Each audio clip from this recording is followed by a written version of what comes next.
begins in 5 minutes and 45 seconds.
The Hugh Hewitt Show begins in 5 seconds.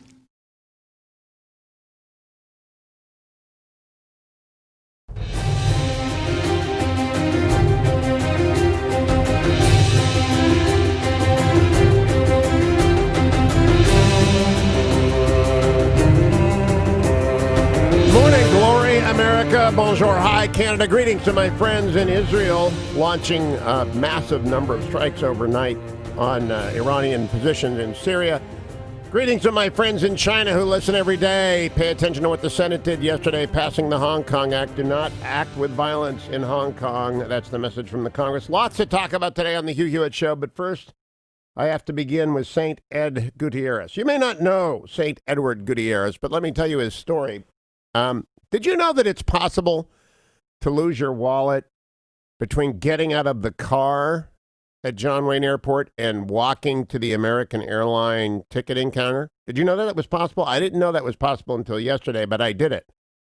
And having only my cell phone but no wallet, and I have a Costanza wallet, a George Costanza wallet. I do. If you know what that is, you can look it up. I don't know what happened to it.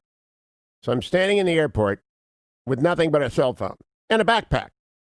And so I call the fetching Mrs. Hewitt, and I say, it must be in the car. Come back. It's not in the car. I retrace my steps. It's gone. I have nothing. I have 1 hour to get on the plane. Got to go to Chicago, then go to the Beltway, but with no identification. Nothing. No credit card. I haven't got a quarter in the backpack. I just travel with a backpack when I go between the coasts. So I pick up the white phone. The dreaded white phone, which normally doesn't, in every other facility in America, connects to nothing. You know, music. It's the Muzak phone, I call it. I pick up the dreaded white phone. But on the other end is St. Edward Gutierrez. St. Ed, I'm going to call him, because that's the name of a high school in Cleveland. So St. Ed picks up and says, oh my gosh, that's terrible, Mr. Hewitt. Here's what you do. And then he walks me through what I do at TSA to get on the plane. He does. It's customer service. It's honest to God customer service. I've heard about this. It's like when the doctor used to come to your house calls. I've heard about this stuff in the old days. But St. Ed Gutierrez made an apparition in John Wayne Airport, and he says, here's how you get through TSA, and blah, blah, blah. So I do get onto the airplane, but I have no wallet. The fetching Mrs. Hewitt can't find it. We begin the laborious process. But this is all, by the way, Dwayne's fault. It's all Dwayne's fault. If he had taken me to the airport, this would not have happened. So in any event, because I had the wallet at the studio and in the car, it's all Dwayne's fault, obviously. So I'm walking into no man's land, traveling in America without identification and no money, but a backpack. And in that backpack is an inhaler, because I get asthma in the winter, and you know that. And on that inhaler is my name. So I manage to get onto the airplane using an inhaler. That's right. That's how it works. They look you up. They show something. They want to get you onto the airplane, and I don't look particularly dangerous. I don't fit the profile. And they put me through the pat down, all that kind of, but I get on the airplane. I get to Chicago, and the phone rings. It's Ed Gutierrez. Mr. Hewitt, he pauses, your wallet. I think he's looking at this ridiculous, absurd thing. It's like a purse. It's a man purse that I carry in my front pocket because I put everything in there. My NBC credentials, my Salem credentials, my Nixon library, ingress, egress pass. But he says, and here's the number, and here's the name, and your wife can pick it up. So it's being FedExed to me. So that was, by the way, 5 hours after I talked to Ed. And he called me up personally. Then he sent me an email. He doesn't know me from Adam, right? He doesn't listen to talk radio. This is what America needs, more Edward Gutierrezes. So I've got to tell everyone in Orange County, if you see Ed Gutierrez today, he's the kind of guy that makes life happy. Good Samaritan. And by the way, I'm not going to give you the name of the fella who turned it in, other than it's Mike, because I don't know if he wants to be identified as doing me a favor. Right? Some of you people out there, I know who you are, and you would have thrown that wallet away, right? Or you would have, there are a lot of bad things that can happen with a wallet. Some of it, Michael M., thank you. Thank you. Turned it in. I said, I left you a message on your voicemail. You're a saint number 2, but Ed, you're just amazing. Now, you know what happens when you don't have any way of connecting to Wi-Fi? Because I don't have a credit card. Fetching Mrs. Hewitt did the first thing, which was cancel the credit card. So I got to the airport and couldn't get on Uber. So I had to talk to a cabbie. I said to a cabbie, hey, tell you what, buddy, if you drive me home, I'll run in and get a check and write you like double the fare. And he looks at me and says, we serve the public, get in. Mohammed Asasa, just a wonderful guy. And there are good people in this world. I mean, how many of you would, yeah, buddy, you got no luggage, you got a backpack. But, again, I'm not the world's most threatening person. I'm wearing the sweater I have on right now if you're watching on the universe. And I said, look, I don't have any money, but I'll write you a check. And he bought it. Took me home. I ran in, got the checkbook. I have no money. I'm going to stay in the house until the Fetching Mrs. Hewitt sends me. I don't own a bank card. I think you people know this, that the Fetching Mrs. Hewitt she just gives me money. I don't keep track of money because I lose things. As you may have noticed over the 20 years of this show, I just lose things.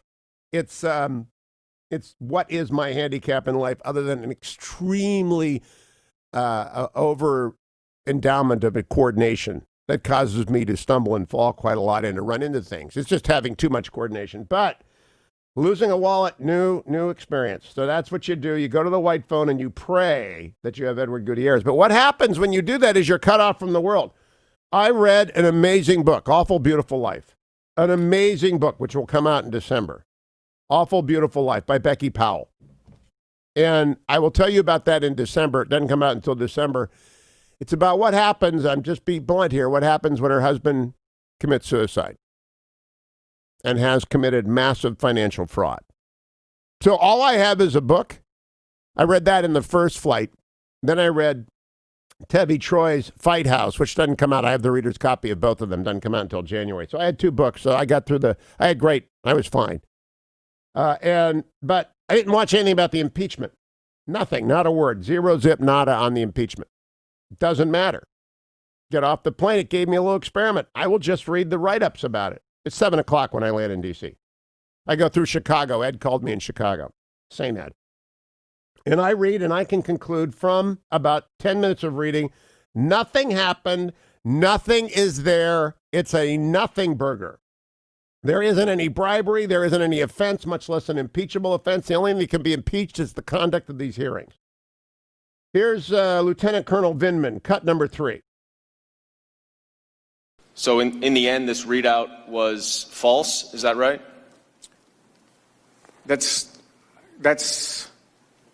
Maybe that's a bit of it's not entirely accurate, but I'm not sure if I would describe it as false. It was consistent with U.S. policy, and these items are used as messaging tools also. So a statement that goes out, in addition to reading out the meeting itself, is also a messaging platform to indicate what is important with regards to U.S. policy. So it's not inaccurate. Thank you, Lieutenant Colonel Vindman. Lieutenant Colonel Vindman then said this, cut number 4, about whether or not Ukraine felt pressure. After this call, did you ever hear from any Ukrainians, either in the United States or Ukraine, about any pressure that they felt to do these investigations that President Trump demanded? Not that I can recall. Did you have any discussions with officials at the embassy here, the Ukrainian embassy here in Washington, D.C.? Yes, I did. Did you discuss at all the demand for investigations with them? I did not. Oh, then he goes on to say this about Burisma, cut number 6. This is Lieutenant Colonel Vindman. And yet the word Burisma appears nowhere in the call record that's been released to the public. Is that right? That's right. Correct. Do you know why that's the case? Why that was left out? I do not. I was not involved in the production of that transcript. I attribute that to the fact that this transcript that is being produced may have not caught the word Burisma, and it was in the transcript that was released. It was released as the company, which is accurate. It's not a significant omission. It's not a significant omission. Then Lieutenant Colonel Vindman talks about Hunter Biden, cut number 7. We talked a little bit about, at your deposition, about whether Mr. Biden was qualified to serve on this board.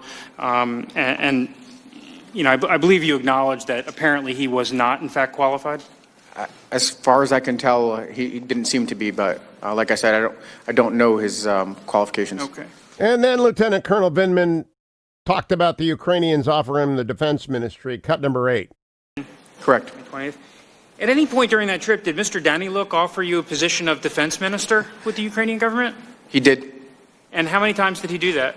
I believe it was 3 times. And do you have any reason why he asked you to do that? I don't know, but every single time I dismissed it. Upon returning, I notified my chain of what's command. the bottom line here? Cut number 12, Alexander Vindman, Lieutenant Would it Colonel. ever be U.S. policy, in your experience, to ask a foreign leader to open a political investigation? There are proper procedures in which to do that. Certainly, the president is well within his right to do that. Thank you, Lieutenant Colonel Vindman. By the end of his testimony, there is no impeachment. That's the Lieutenant Colonel. Thank you for his service always and yesterday. Don't go anywhere, America. It's the Hugh Hewitt.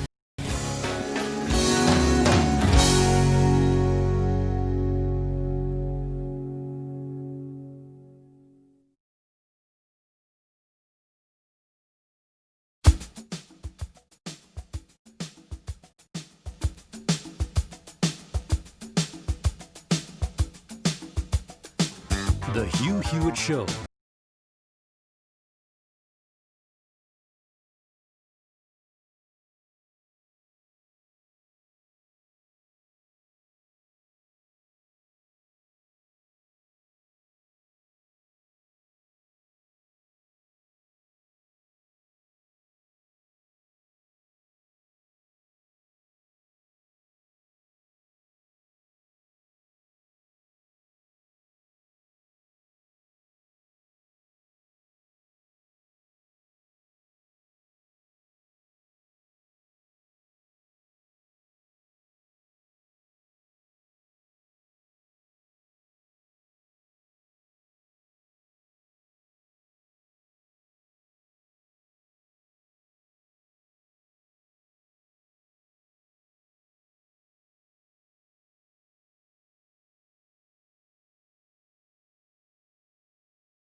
Hewitt Show on the Salem Radio Network returns from break in 15 seconds.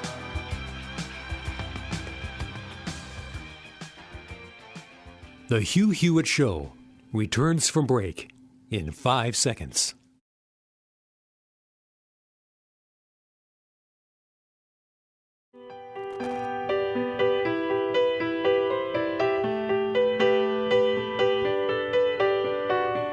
I'm 15 for a moment, caught in between 10 and 20, and I'm just dreaming, counting the ways to where you are. I'm 22. Welcome back, America. Hugh Hewitt. Realize time is flying by. You make choices every day how to spend it. I really wish Adam Schiff would wake up. There's still time for you, Adam. First rule of holes. You don't have to go down this road. First rule of holes.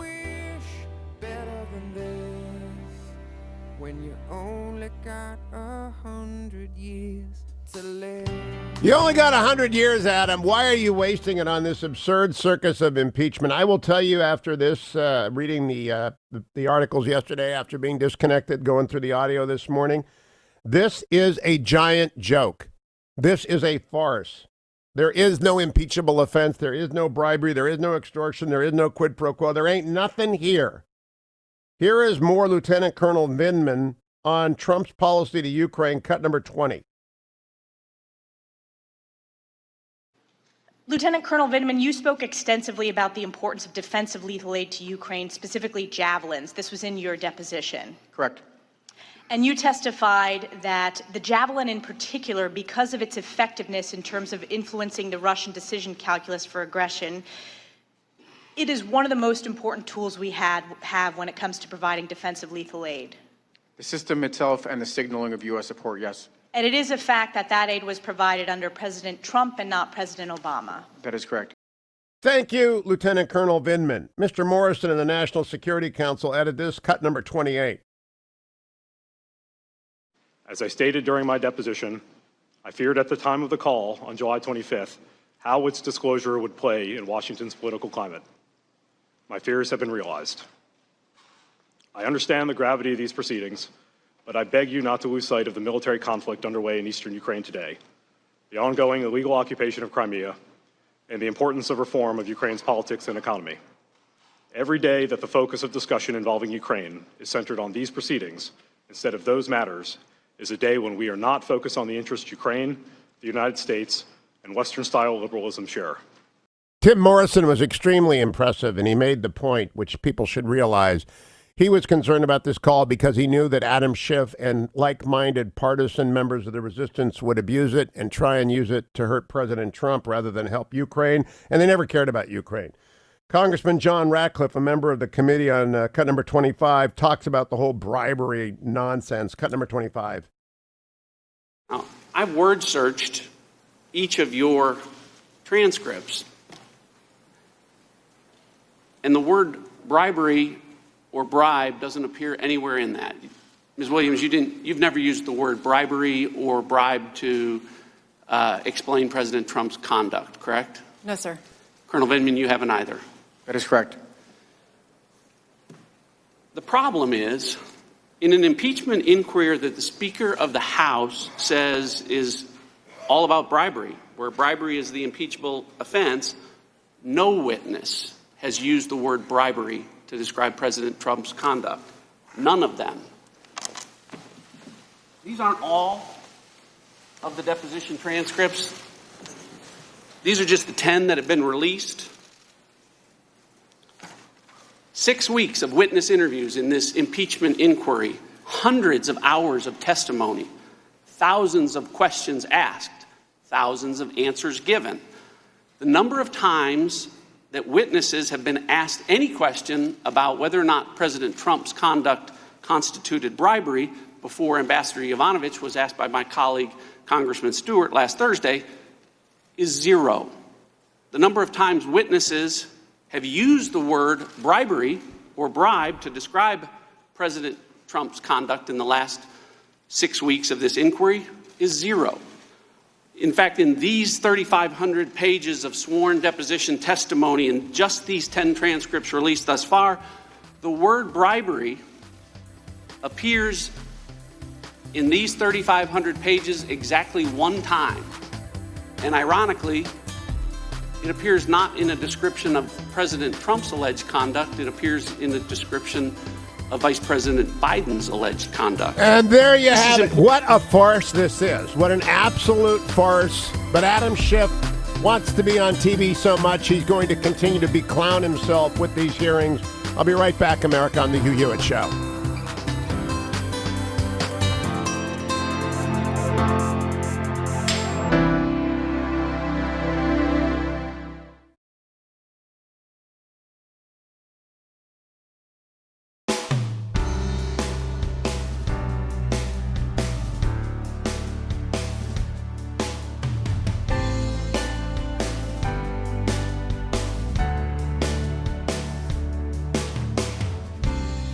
The Hugh Hewitt Show on the Salem Radio Network returns from break in 5 minutes and 15 seconds.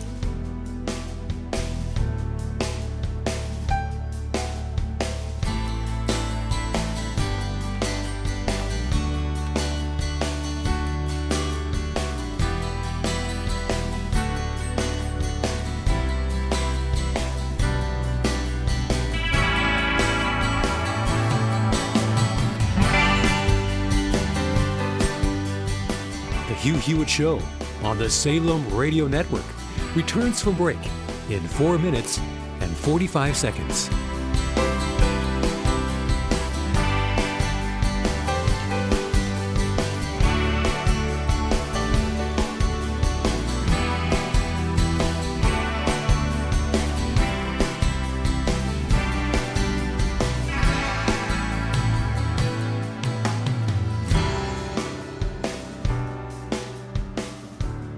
The Hugh Hewitt Show on the Salem Radio Network returns from break in 4 minutes and 15 seconds.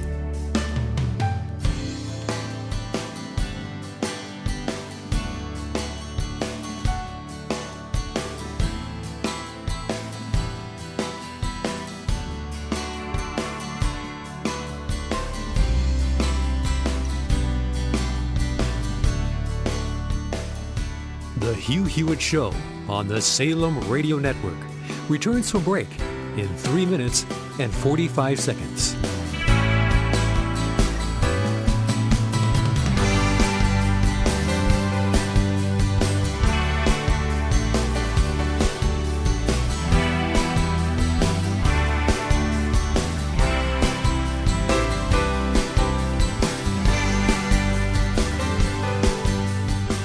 The Hugh Hewitt Show on the Salem Radio Network returns from break in 3 minutes and 15 seconds.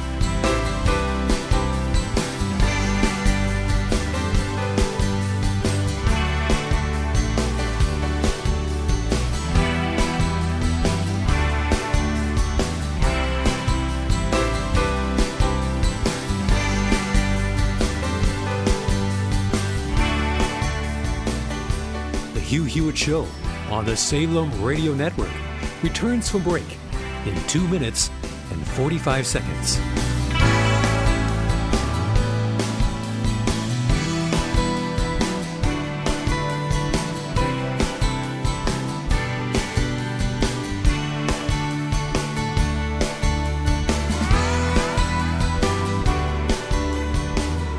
The Hugh Hewitt Show on the Salem Radio Network returns from break in 2 minutes and 15 seconds.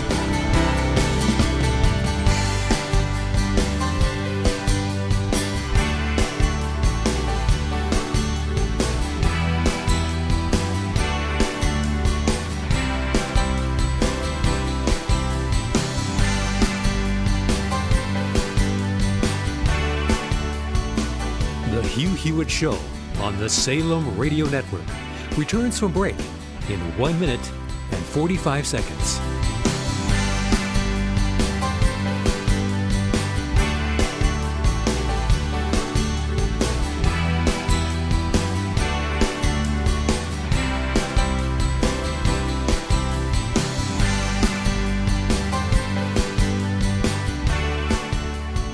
Hugh Hewitt Show on the Salem Radio Network returns from break in 1 minute and 15 seconds.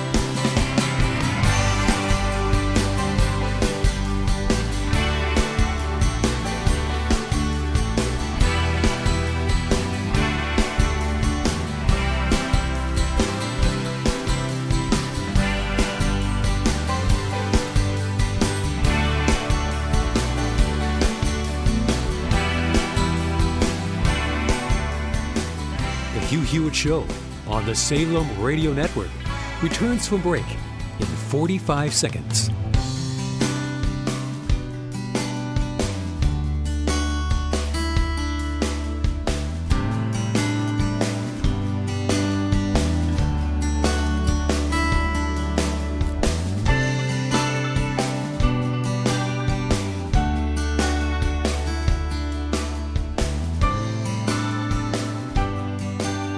The Hugh Hewitt Show on the Salem Radio Network returns from break in 15 seconds.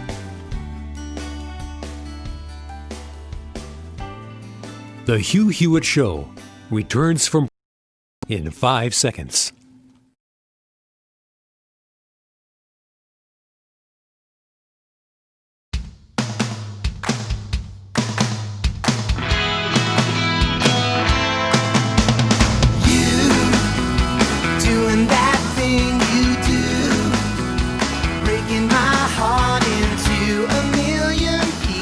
Good morning, America. It's Hugh Hewitt. That thing I do is just collapse it for you, get it down to the bare essentials. Here's what you need to know. Impeachment collapsed last week. Yesterday was just a clown show.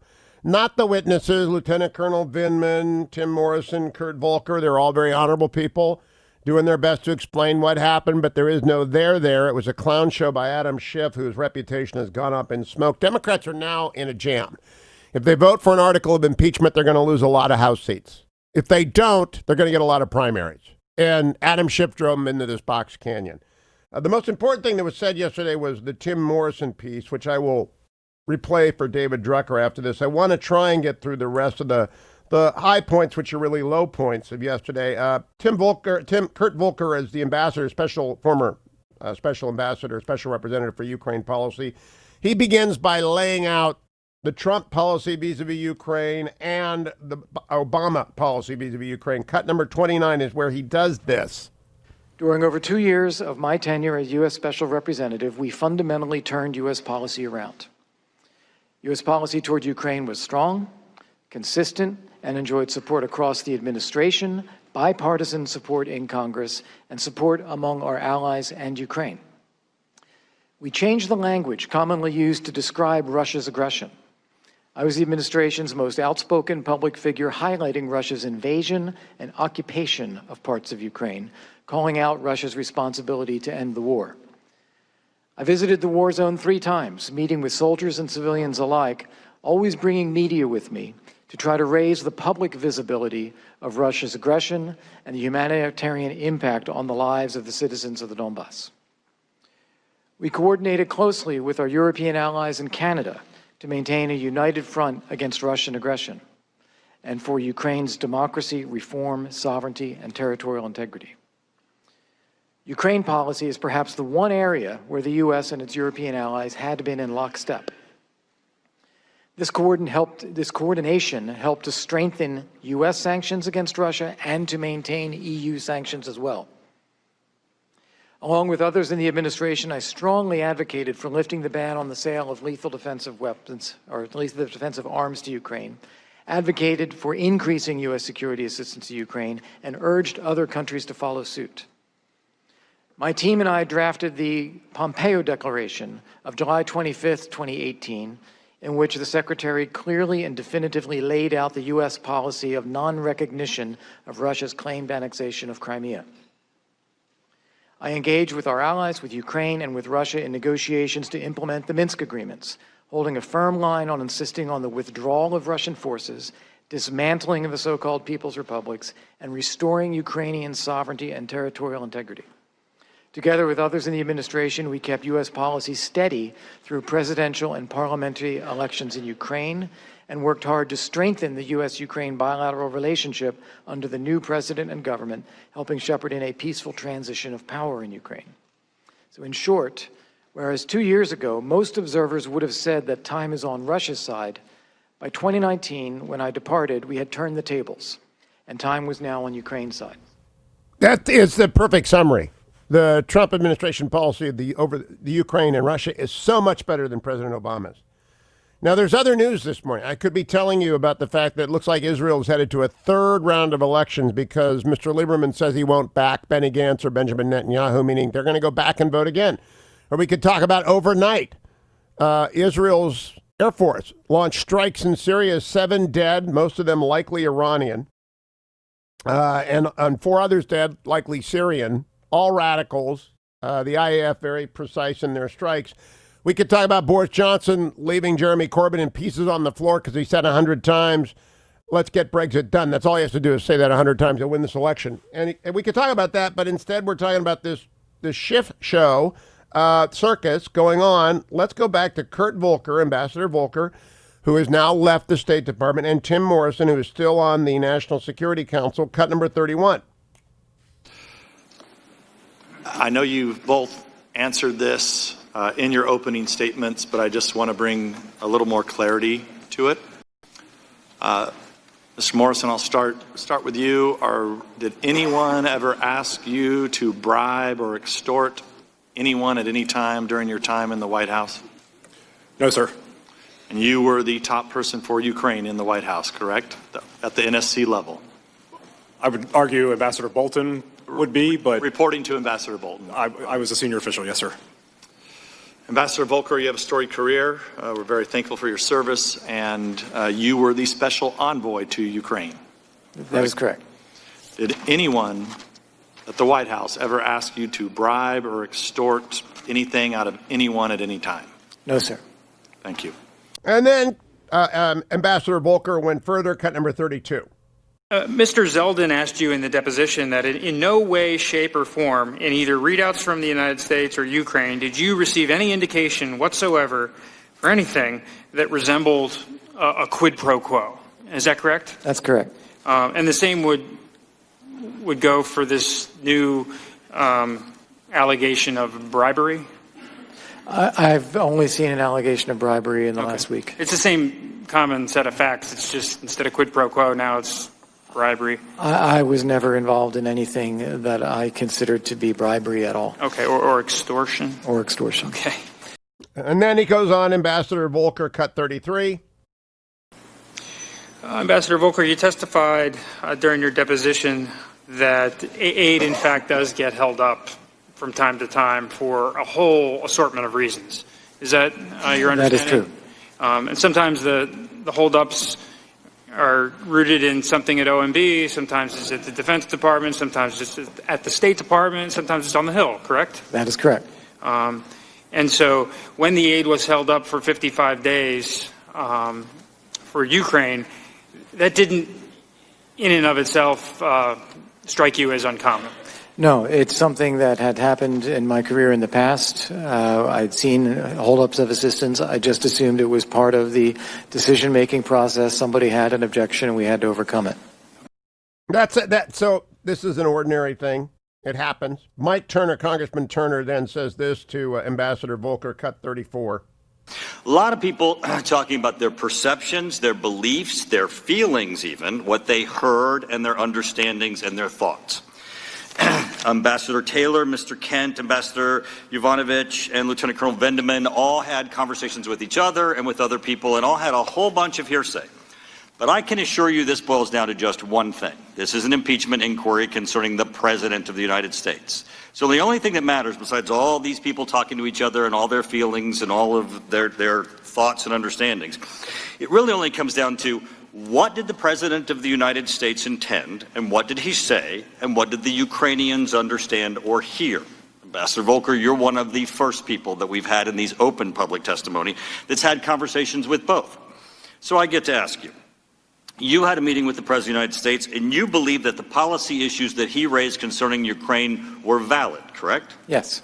Did the President of the United States ever say to you that he was not going to allow aid for the United States to go to the Ukraine unless there were investigations into Burisma, the Bidens, or the 2016 elections? No, he did not. Did the Ukrainians ever tell you that they understood that they would not get a meeting with the President of the United States, a phone call with the President of the United States, military aid, or foreign aid from the United States unless they undertook investigations of Burisma, the Bidens, or the 2016 elections? No, they did not. You know, pretty much, Ambassador Volker, you just took apart their entire case. That is it. If there is no case. Tim Morrison then weighs in on what the president did and did not ask Ukraine about the Bidens. Cut number 35, Tim Morrison of the National Security Council. And you recognized when you got the call record, when you finally did see the call record, that's what took place in that call, correct? That's correct.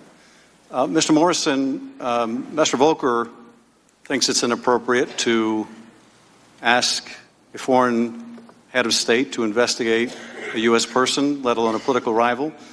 But you said you had no concern with that. Do you think that's appropriate? As a hypothetical matter, I do not. Well, I'm not talking about a hypothetical matter. Read the transcript. In that transcript, does the president not ask Zelensky to look into the Bidens? Mr. Chairman, I can only tell you what I was thinking at the time. That is not what I understood the president to be doing. But nonetheless, this was the first and only time where you went from listening to a presidential call directly to the national security lawyer, is it not? Yes, that's correct. And I think you've said that your concern was not that it was unlawful, but that it might leak. Is that right? That is correct. Now, the problem with it leaking is that what would be leaking is a president asking a foreign head of state to investigate Mr. Biden. Isn't that the problem? Well, I believe I stated I had sort of three concerns about what the impact of the call leaking might be. Well, if it was a perfect call, would you have had a concern of it leaking? No. Well, no, I would still have a concern about it leaking. Okay. And would you have thought it was appropriate if President Trump had asked Zelensky to investigate? Oh, it cut off. That's too bad because it's the killer that's coming up. He said Trump didn't ask Ukraine to investigate the Bidens. I want to go to Tim Morrison talking about Lieutenant Colonel Vindman as well. Cut number 37. You indicated in your deposition that when you took over the portfolio for Dr. Hill, July 15th, you were alerted to potential issues in Colonel Vindman's judgment? Yes. Did she relay anything specifically to you? Why she thought that? Not as such. It was more of a overarching statement from her and her deputy, who became my deputy, that they had concerns about judgment. Okay. Did any other NSC personnel raise concerns with you about Mr. Vindman? Yes. Or, I'm sorry, Colonel Vindman. And what were some of those concerns that were brought to your attention? There were. I'm sorry, we are not going to. I'm going to instruct him not to answer. I'm going to instruct him not to answer because I think that it's beyond the scope of what you're asking for. These concerns, Mr. Castor, predated any involvement with Ukrainian sector assistance. Well, during the deposition, I asked you, Mr. Morrison, whether others raised the concern that Colonel Vindman may have leaked information. You did ask that, yes. Yeah, and your answer was? Others had represented that, yes. Okay. All right, and I asked you whether... look, Lieutenant Colonel Vindman is a patriot. He's served honorably. There are questions about his judgment. He does not. He himself said in his testimony, there's no here. And I just want to tell you, if you listen to this stuff, it should be over today. They should just gavel it out and say, sorry, we misled you. I have not ever misled you about ReliefFactor.com. I did not, in fact, forget my Relief Factor yesterday. I had it with me. It was in my backpack. I just didn't have my wallet. Luckily, I had my Relief Factor. So even though the stress of losing your wallet while traveling cross country It's not that bad. It was less because I had my relieffactor.com. There it is. My 4-pill. My lukewarm coffee, and I carry in curcumin, resveratrol, and omega every single morning in this first hour of my broadcast. I take it, and I tell you, if you're out there with any kind of pain, any kind of nagging injury, if you've got the long commute that hurts the back, you know, if you sit on an airplane for 8 hours, sometimes that isn't great for you either. The temporary relief of the minor aches and pains is supported by relieffactor.com. Natural supplements that have been known for millennia to work. They are perfectly put together by Pete and Seth Talbot. You got to give it a try. Join the thousands of people who do every single day. Use relieffactor.com. Come back for David Drucker on the Hugh Hewitt Show.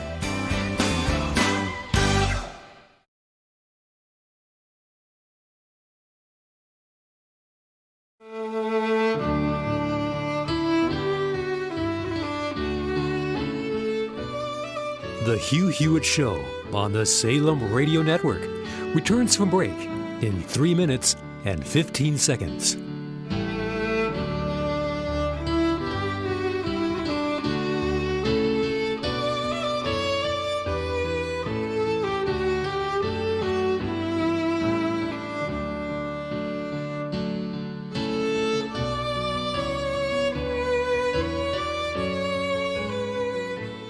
The Hugh Hewitt Show on the Salem Radio Network returns from break in 2 minutes and 45 seconds.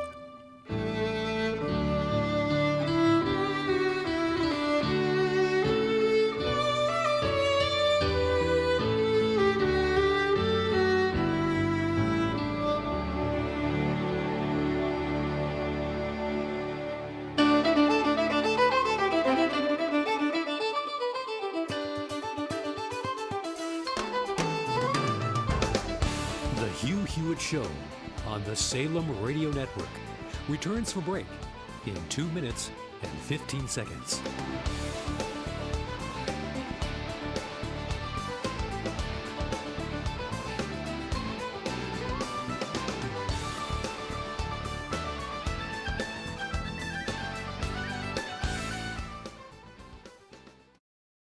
As I stated during my deposition, I feared at the time of the call on July 25th how its disclosure would play in Washington's political climate.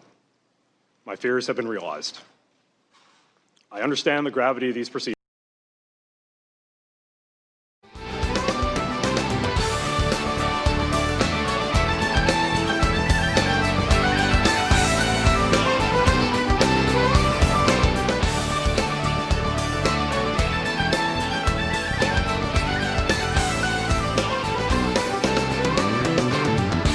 The Hugh Hewitt Show on the Salem Radio Network returns from break in 1 minute and 15 seconds.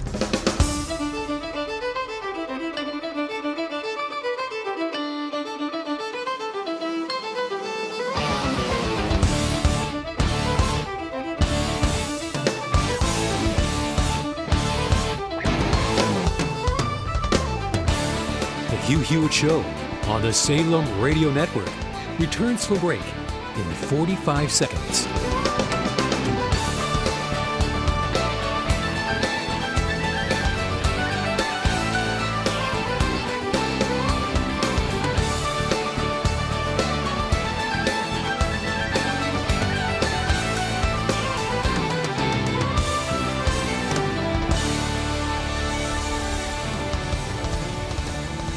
The Hugh Hewitt Show on the Salem Radio Network returns from break in 15 seconds.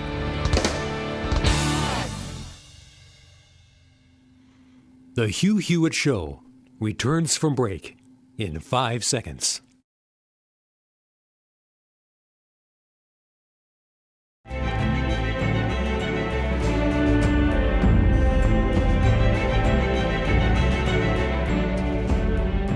As I stated during my deposition, I feared at the time of the call on July 25th how its disclosure would play in Washington's political climate. My fears have been realized. I understand the gravity of these proceedings, but I beg you not to lose sight of the military conflict underway in eastern Ukraine today, the ongoing illegal occupation of Crimea, and the importance of reform of Ukraine's politics and economy. Every day that the focus of discussion involving Ukraine is centered on these proceedings instead of those matters is a day when we are not focused on the interests Ukraine, the United States, and Western-style liberalism share. Welcome back, America. That was Mr. Tim Morrison of the National Security Council with the dispositive exchange yesterday. I am joined now by David M. Drucker. Follow him on Twitter at David M. Drucker, senior political analyst and writer, reporter for the Washington Examiner. Good morning, David. Hey, good morning, Hugh. I spent yesterday flying coast to coast without ID, without credit cards, without a quarter, and therefore I couldn't get on to internet. And I said I had to read everything when I got here. I had to listen to the audio that Dwayne excerpted for me. I must say, I played Lieutenant Colonel Vindman, I played Mr. Morrison, I played Ambassador Volker, I've played Congressman Turner, Congressman Schiff. This is a circus, and there is no there. But I'd like to hear your take on yesterday. Well, look, I think that what we're hearing from a lot of the testimony is are implications that the president might have done something that made a lot of people uncomfortable. May have been wrong, may have been unseemly. I think the challenge for Democrats from the beginning, but particularly in the hearings, is not to prove that the president did something wrong or unseemly or things that other Republicans at the very least wouldn't have done. It's to make the case that it rises to the level of being removed from office, because that's how voters look at an impeachment vote.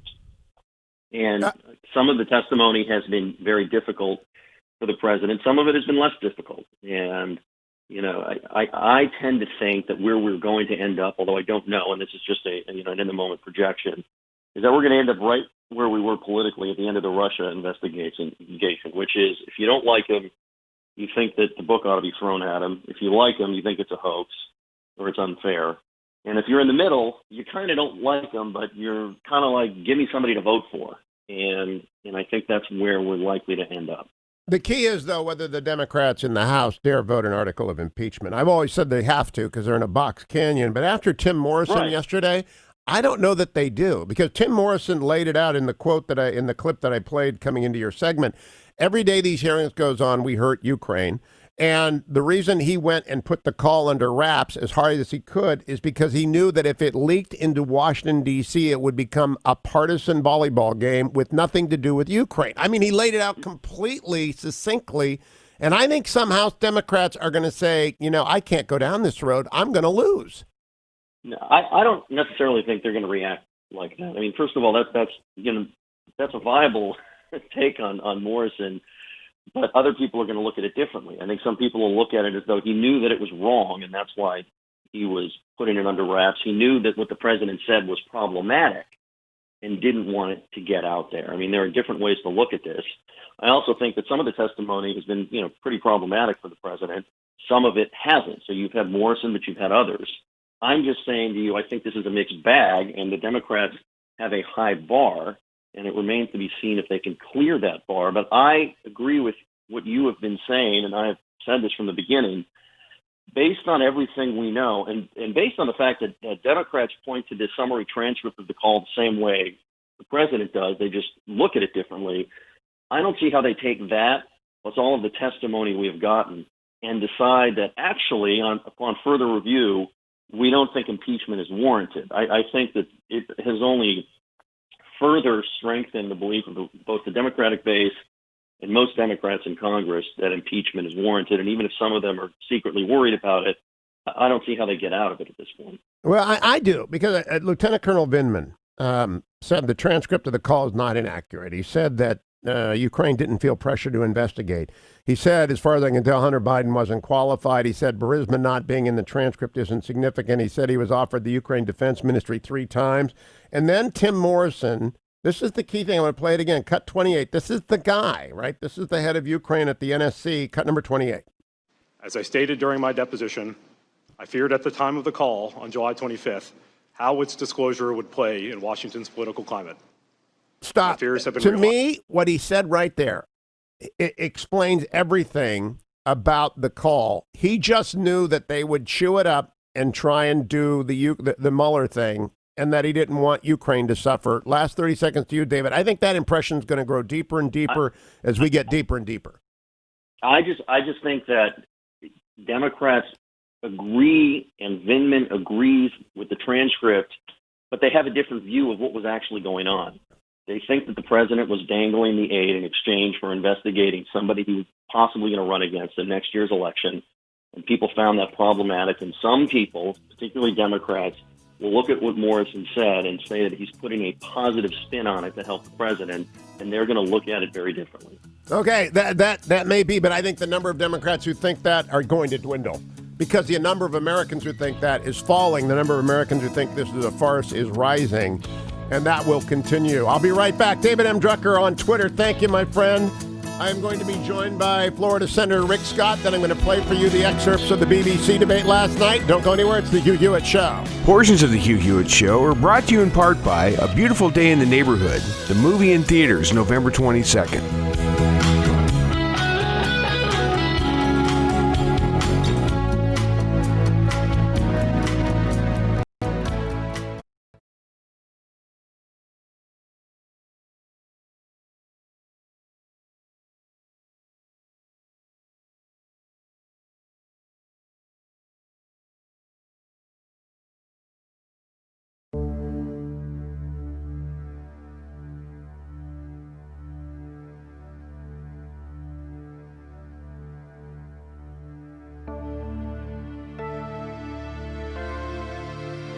The Hugh Hewitt Show on the Salem Radio Network returns from break in 8 minutes and 15 seconds.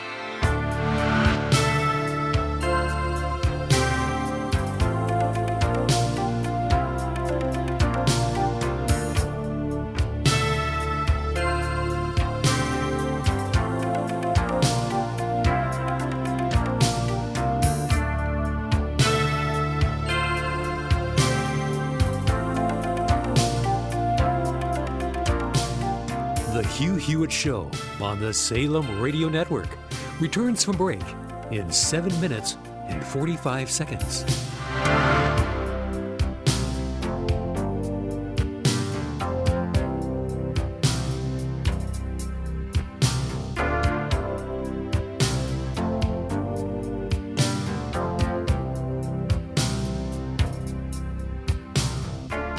The Hugh Hewitt Show on the Salem Radio Network returns from break in 7 minutes and 15 seconds.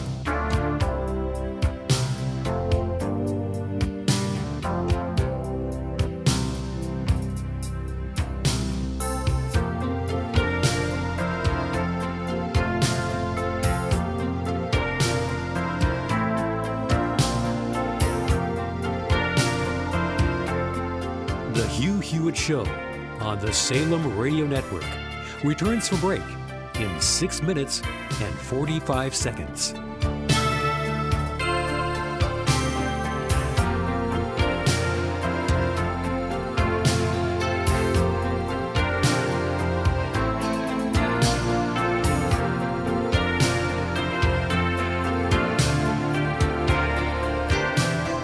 The Hugh Hewitt Show on the Salem Radio Network returns from break in 6 minutes and 15 seconds.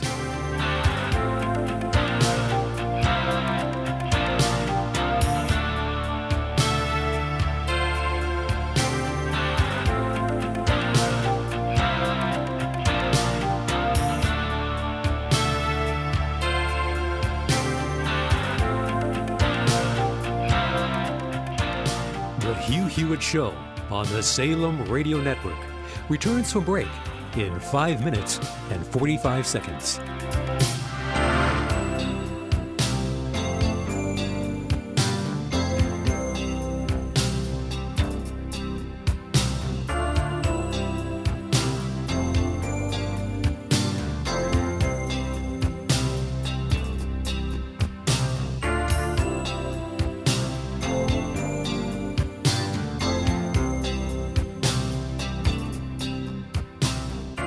The Hugh Hewitt Show on the Salem Radio Network returns from break in 5 minutes and 15 seconds.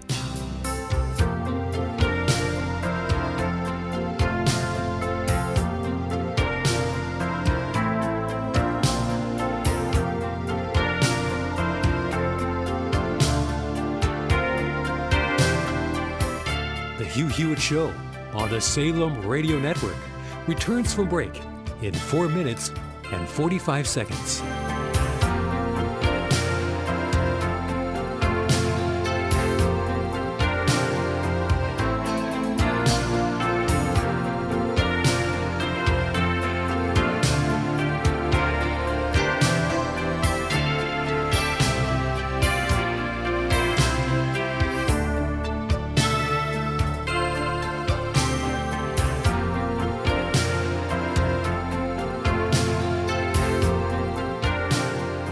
The Hugh Hewitt Show on the Salem Radio Network returns from break in 4 minutes and 15 seconds.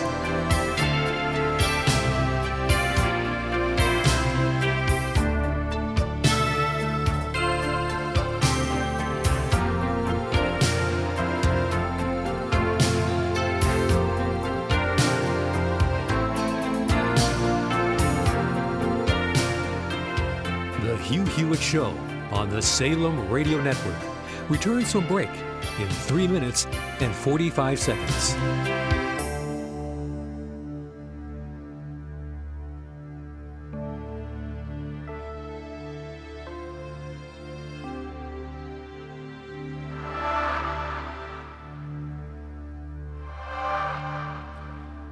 The Hugh Hewitt Show on the Salem Radio Network returns from break in 3 minutes and 15 seconds.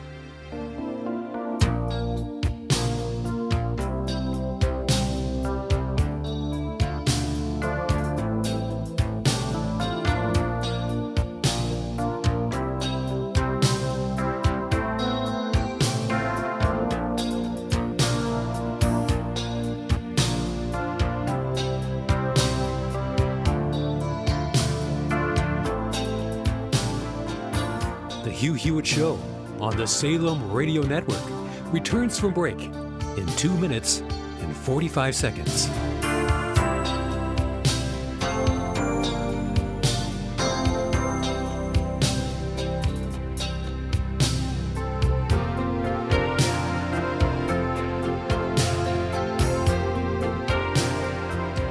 The Hugh Hewitt Show on the Salem Radio Network returns from break in 2 minutes and 15 seconds.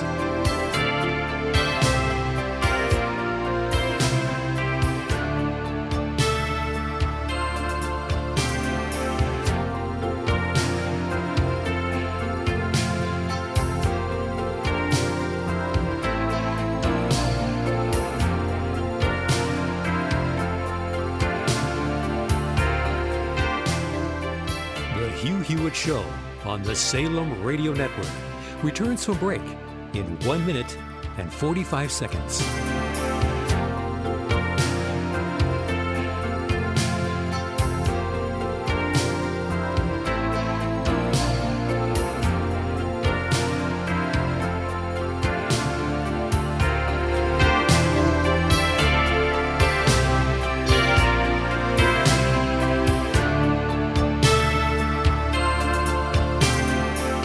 The Hugh Hewitt Show on the Salem Radio Network returns from break in 1 minute and 15 seconds.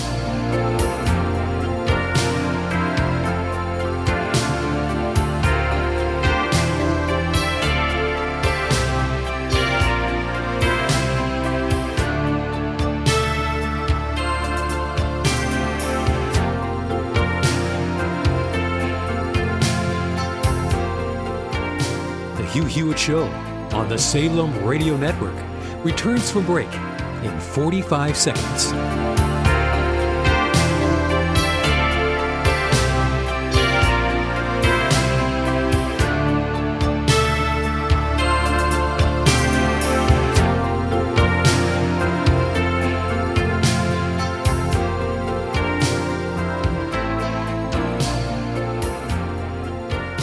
The Hugh Hewitt Show on the Salem Radio Network returns from break in 15 seconds.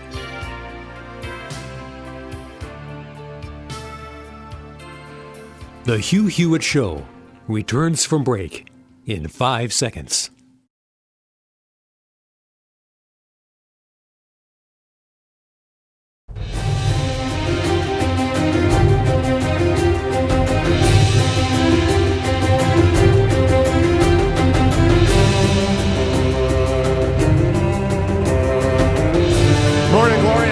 Bonjour, hi, Canada, greetings to everyone. Joined now by United States Senator Rick Scott. I'm Hugh Hewitt in the ReliefFactor.com studio. Back inside the Beltway, I don't know where I find Senator Scott today. I imagine in D.C. Good morning, Senator. How are you? Yep, I'm almost to the Capitol trying to get some things done here. You know, we still don't have a budget. In the fiscal year start October 1, we still don't have a budget. So this is, these Democrats, they're all focused on this impeachment, but they don't want to do their job, pass a budget, secure the border. I mean, it's just it's horrible what they're doing up here. I talk about the impact of having a continuing resolution on the Department of Defense and especially the Navy all the time on shipbuilding. You have Mayport in Florida. You know that the carriers put in and out of there. Aren't the Democrats ashamed to be hurting our American military by refusing a National Defense Authorization Act and an appropriation in a timely fashion? They are actually injuring our military. They must not be. I mean, let's think about here's our problem. Well, what happens is if we just do a continuing resolution, then the things that the military wants to change in the next fiscal year, they say, well, we don't need to continue to fund that program. We want to fund this program. You can't do it. So we're funding things that the military has made the decision that we don't want to continue to fund because they have, I mean, I don't get it. I mean, they came home, we agreed to this at the end of July. They came home, the Democrats came home from recess in August and said, nope, we're not doing anything. We're just doing impeachment. So they broke their word. Military. They broke their word. Absolutely. All right. Now, I mean, they voted against a pay raise for military. We brought up the Defense Authorization Act twice in the last month, and the Democrats have voted down both times. It's incredible. I want to play for you Mr. Morrison of the National Security Council. The key exchange yesterday came when he said this, cut number 28. As I stated during my deposition, I feared at the time of the call on July 25th how its disclosure would play in Washington's political climate. My fears have been realized. I understand the gravity of these proceedings, but I beg you not to lose sight of the military conflict underway in eastern Ukraine today, the ongoing illegal occupation of Crimea, and the importance of reform of Ukraine's politics and economy. Every day that the focus of discussion involving Ukraine is centered on these proceedings instead of those matters is a day when we are not focused on the interests Ukraine, the United States, and Western-style liberalism share. What do you think of that, Senator Scott? Absolutely. I mean, this is like a boring reality TV show that will clearly not get a second season. They're not thinking about, the Democrats are not thinking about what is important to this country. They just have this Donald Trump derangement. They are so focused on, they're so furious that he won in 2016, and they'll do everything to take this guy down. Hopefully, their goal is they want to, hopefully, in their mind, do it before 2020, but clearly hurt Trump so he can't win in 2020. I mean, this is everything that they're saying is hearsay. The only person who's been transparent is Donald Trump. So hearsay evidence, and other than Communist China, I don't think it's admissible in this country anywhere, and it clearly won't be admissible in the U.S. Senate. But these guys just hate Trump. That just brought me. What is your recommendation to Leader McConnell on the disposition of this? I think there are three paths. Change the rules so you can dismiss on a summary judgment, or go very, very deep. The one thing I don't want is like 4 weeks of hearing all this nonsense repeated ad nauseum and then dismissed. What do you think the Senate's going to do? Well, I think it's impossible to change the rules because it takes too many votes to do that. So I don't think they're going to be able to do that. I'd be shocked if they're able to do that. I think the perception is you have to take it seriously if the House does it. So that's going to happen. I hope it doesn't take a whole bunch of time because there's no evidence. There's no evidence of high crimes and misdemeanors. None. But I have to I've had this conversation with some Senate staff. Under the Reid rule, I know the standing rules of impeachment are different from the standing rules, but you can change the standing rules of impeachment under the precedent laid down by Harry Reid with 51 votes. Have you got 51 votes to change the standing rules on impeachment? Hugh, I don't know. I think one thing that everybody wants to do is make sure the American public, while the House is not followed any due process, I think everybody in the Senate probably wants to make sure we take it seriously and we follow due process. I haven't seen anything other than Trump being transparent here. But I think it's important that everybody sees that the Senate will do the right thing. All right, we'll figure that out with the leader at some point. Let me turn to the real news. Overnight, Israel struck Syria, killing at least 11, 7 of whom are Iranians. That's a big deal. But your expertise is in part Venezuela because you have so many Venezuelans living in Florida. We saw a revolution in Ecuador over the last couple of weeks. They drove out the dictator, the fascist. Now there is renewed hope that Juan Guaido in Venezuela may get some wind behind his sails. What do you think, Senator Scott? Well, I would hope that what's happened in Bolivia is outstanding. Bolivia, excuse me. What's happened in Bolivia is outstanding. The fact that they got rid of the Cubans, they got rid of the Venezuelans in Bolivia. I think that's a real positive. We got to have free and fair elections. Here's my biggest concern about Venezuela. We've got to continue to do everything we can. I meet with Venezuelans almost every day. But here's my biggest concern about Venezuela. We don't get enough information out of Venezuela about the genocide that's going on. When the world sees that Maduro is intentionally killing children, then maybe the whole world will stand up and say, enough's enough. Maybe even Russia, maybe even China, maybe even Cuba will say, you know what, I can't be around this guy that's killing little children. But we don't get enough information out. Everything I've asked President Trump to do, he's trying to do. We're trying to get the oil stopped going to Cuba, and maybe when that happens, the Cubans will have enough money to pull back the 20,000 people they have over in Venezuela. But we've got to get more information out, and it's up to the Venezuelans to do that. Well, now, talk to me a little bit about what we can do that we're not doing. And I think one of those things might be upping the pressure on Cuba in a variety of ways, including sanctions on individuals involved in this genocide. Yeah, I think the biggest thing we can do is just make sure there's no oil getting out to get to Cuba, and do everything we can to make sure that Maduro is not able to sell any of his oil right now, because that will put enough. Hopefully, that'll put the pressure on. I think we continue to find people that we ought to be sanctioned. I think Trump has done a good job. I think the European Union has been very disappointing. They've recognized Guaido. They finally are doing some sanctions, but they could do way more, especially Spain. There's a lot of Venezuelans that have stolen money and done a lot of bad things in Venezuela that are sitting in around Spain, and I think the Spanish government can be way more aggressive. I met with the foreign minister there this summer to try to get them to be more aggressive. They can be way more aggressive. The entire European Union can. Talk to me a little bit about Bolivia. I saw some pushback over the weekend that some of the fled revolutionary communist fascist, whatever you want to call him, he was a dictator, has got some supporters in the outlands who've come into the capital. Is there any chance of him coming back? Because that would be like Chavez coming back to Venezuela after he got pushed out the first time. Well, hopefully Morales will not get back. I'm very disappointed in the Mexican government that they basically are supporting a guy that's clearly, he's even acknowledged that he stole the election. So, I mean, the OAS, I think, has done a great job in this regard. They've called out Morales. He left the country, which is positive. But we've got to, when these things are happening, we, America, need to stand up for democracy and freedom, free elections. All of us need to call out the president of Mexico for supporting Morales and continue to let everybody know that Morales cannot come back. He cannot be part of this process at all because he'll do exactly what he did before. He'll do everything he can to try to steal an election. All right, so the president can work on that front. Let's go back to Venezuela one more bit. Juan Guaido, are we doing everything we can for him? He's got a government in exile. He's got a foreign ministry. He's got a national security apparatus. Would you support giving them lethal aid? Well, I think what we ought to try to look at is if we're going to do any military aid, we ought to start by doing military aid for humanitarian effort. I know none of us want to get into another war, but I think really the key now, every time I talk to Pompeo, and when I was both ones there, I talked to Pompeo, they're working to try to solve problems.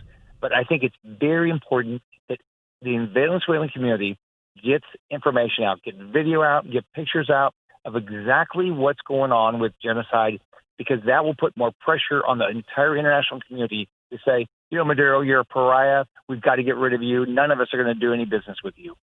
Is there any way that he can be removed by doing sort of what the Israelis did with the war criminal in, I believe it was Argentina. I'm blanking on his name right now. Is there any way to snatch Maduro? Yeah. Is there any way to snatch, not Pinochet, but the German war criminal? We'll come up with his name after. Yeah. I know who you're talking about. I think that, everybody's got to show up. I mean, that everybody, it's not just America, but the European Union has to show up. All the democracies in Latin America have to show up. So if we do that, I think, we'll be able to get this done. Senator Rick Scott from Florida, always a pleasure. Keep in mind, you can change those impeachment rules with a simple majority, and I wish you would, because this is a circus and doesn't deserve the time of day in the Senate. I'll be right back, America. Time to play Boris Johnson versus Jeremy Corbyn. Boris Johnson won big yesterday. Stay tuned. This portion of the Hugh Hewitt Show is brought to you by Axiom Tax Resolution. For more info, visit axtaxhelp.com.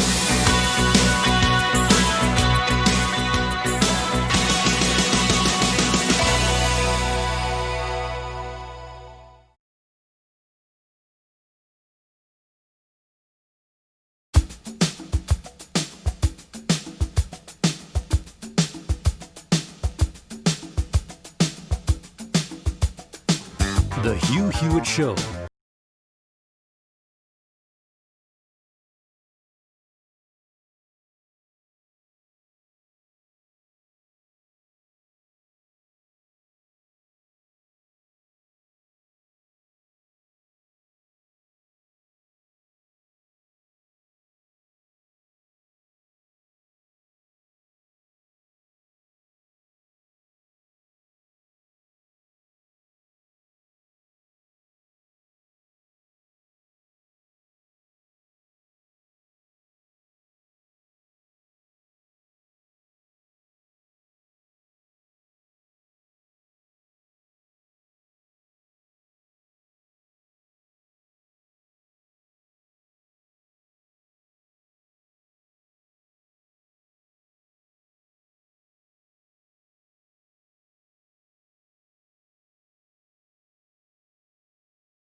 Hugh Hewitt Show on the Salem Radio Network returns from break in 15 seconds.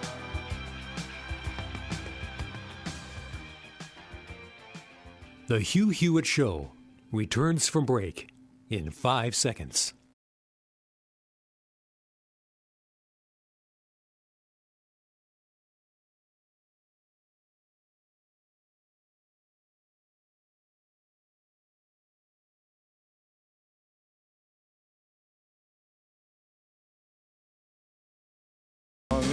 Welcome back, America, to Hewitt. That's where my wallet is, somewhere beyond the sea. I'm going to have to stay at home today and do a Peaky Blinders binge watch as I wait for, hopefully, FedEx to bring me my wallet, which I lost in the Orange County Airport yesterday. Thank you, Ed Gutierrez, for finding it. St. Ed. St. Ed was the definition of customer service. It reminded me of Perry Cronin. Perry Cronin runs Axiom Tax Resolution. They help people with tax problems, big tax problems. And Perry I get emails saying, I really like Perry. I just like talking to him. It's like me talking to Ed Gutierrez yesterday. He's there to help you. Really. Axiom Tax Resolution was founded by Perry Cronin to help every single client get right with the IRS. And if you owe more than $10,000 in federal taxes, or you haven't filed in years, or you're just screwed up, and you're ready to find out how to get out of that hole, first rule hole, stop digging. That starts with a phone call to Perry Cronin, 844-8-TAX-PRO. 844-8-TAX-PRO. 844-8-TAX-PRO. Or you can go to Axe Tax Help. Now, the Steelers fans get confused on spelling Axe. It's A-X, T-A-X, help.com, axetaxhelp.com. Perry is like Ed. He will take care of you. Speaking of Steelers fans, I don't know about this. Frank Sparks wants to lure me into a conversation on 99.3 FM, 1230 WPVP, and 1460 WMPA in Beaver Falls. Now, I know Beaver Falls because I used to get the scores of Beaver Falls on Youngstown, Channel 21, 27, and 33. And it's where Willie Joe Namath came from, right? Beaver Falls. But they're all Steelers fans. And so, Frank says, hey, come on, let's go on the local show here with Program Director Frank Sparks. Do a little Beaver Falls radio. I can smell a trap. And he might be smarter than Adam Schiff. I think he is. He's a Steelers fan, but I can smell a trap. I think I'll wait until next week, after we beat the Bengals this week, and after Myles Garrett's suspension is reduced to 1 game as it should be. I'm joking. I know it should be 4. Shouldn't be indefinite. There's nothing Roger Goodell can't screw up more than it's screwed up already. He broke the rule of the collective bargaining agreement by suspending him indefinitely. And Mason Rudolph, for whom everything is responsible, started it all. Yeah, Miles did a terrible thing, inexcusable to quote Baker Mayfield, embarrassing to quote Freddie Kitchens, terrible. He's apologized. He knows rage is not acceptable. But indefinite suspension and Mason Rudolph walks off? I just can't believe it. I just can't. He kicked him in the groin, pulled his helmet off, and then he charged him. And it's all on Myles Garrett. Yeah, that's the way Democrats run the House impeachment hearing. And it's probably, Roger Goodell probably say double indefinite suspension, triple secret probation. Just like Dean Wormer. He is that guy. All right, Boris Johnson. Last night, ITV debate in Great Britain, cut 39. Here is the Prime Minister. Thank you, Julian. Thank you, Mr. Corbyn. There's only one reason why we're having this election. That is that we have a deadlocked Parliament that will not deliver Brexit. And whether you voted for leave or remain, people want to get Brexit done and to unleash the potential of this entire country. And we Conservatives can, because if you vote for us, we have a deal that is ready to go, approved by every one of the 635 Conservative candidates standing at this election. And as soon as we can get that deal through Parliament, as we can in the next few weeks, we can get on with the people's priorities. And that's the choice. Dither and delay, deadlock and division under a Corbyn-Sturgeon coalition with 2 referendums, another one on the EU and then another one on Scotland, or we can end this national misery, break the deadlock, get Brexit done, and make 2020 a year of prosperity and growth where we invest in our NHS and deal with the cost of living. Together, let's take this country forwards. Now, I tell you, he won the debate right there. And it was close on an online poll or a snap poll by YouGov, 51-49, but it wasn't close when you watch it. It's over. If people saw that, get Brexit.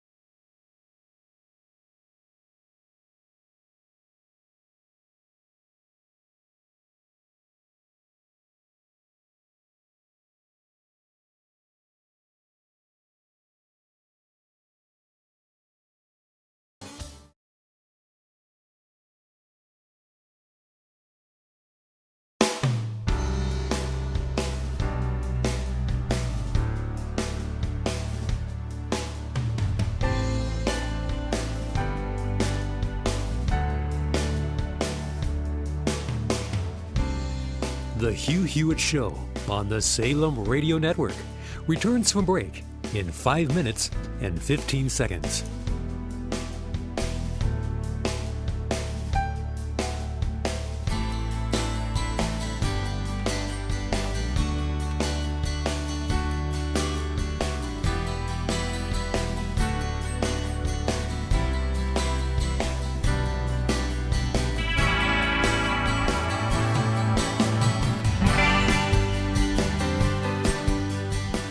Hugh Hewitt Show on the Salem Radio Network returns from break in 4 minutes and 45 seconds.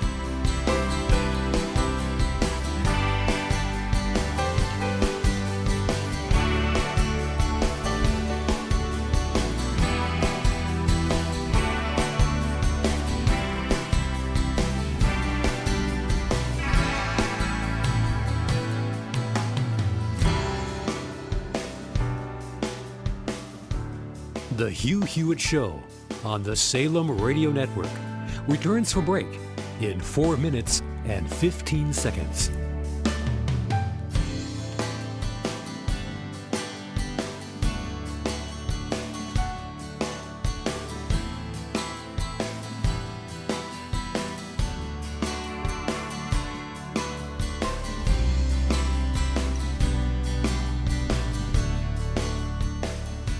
The Hugh Hewitt Show on the Salem Radio Network returns from break in 3 minutes and 45 seconds.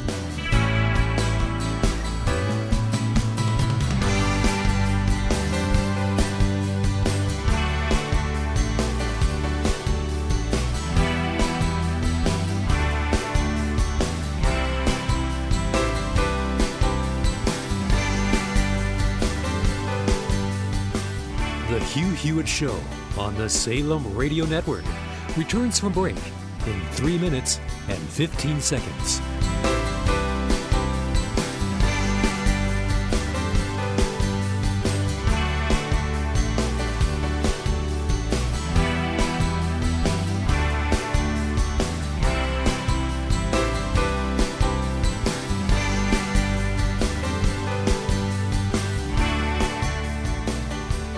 Hugh Hewitt Show on the Salem Radio Network returns from break in 2 minutes and 45 seconds.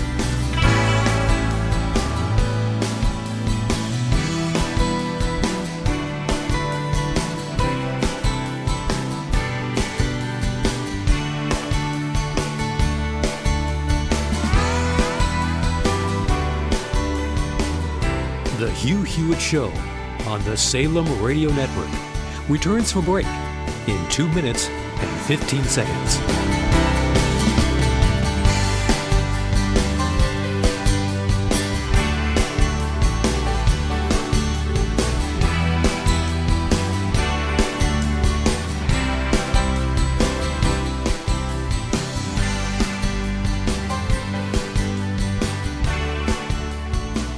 The Hugh Hewitt Show on the Salem Radio Network returns from break in 1 minute and 45 seconds.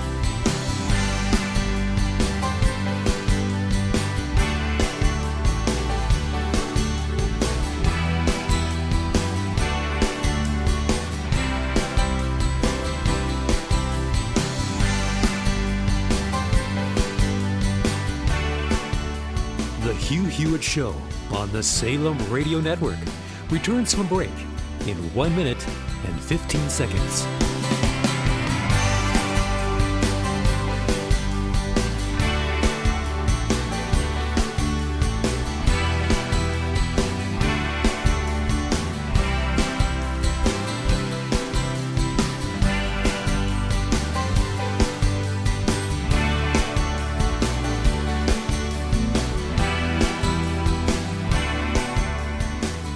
Hugh Hewitt Show on the Salem Radio Network returns from break in 45 seconds.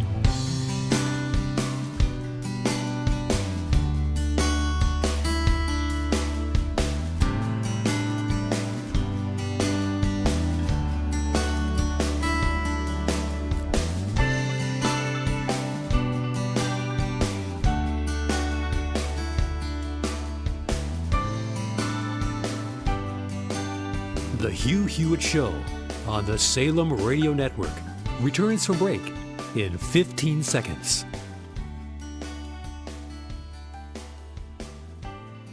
The Hugh Hewitt Show returns from break in 5 seconds.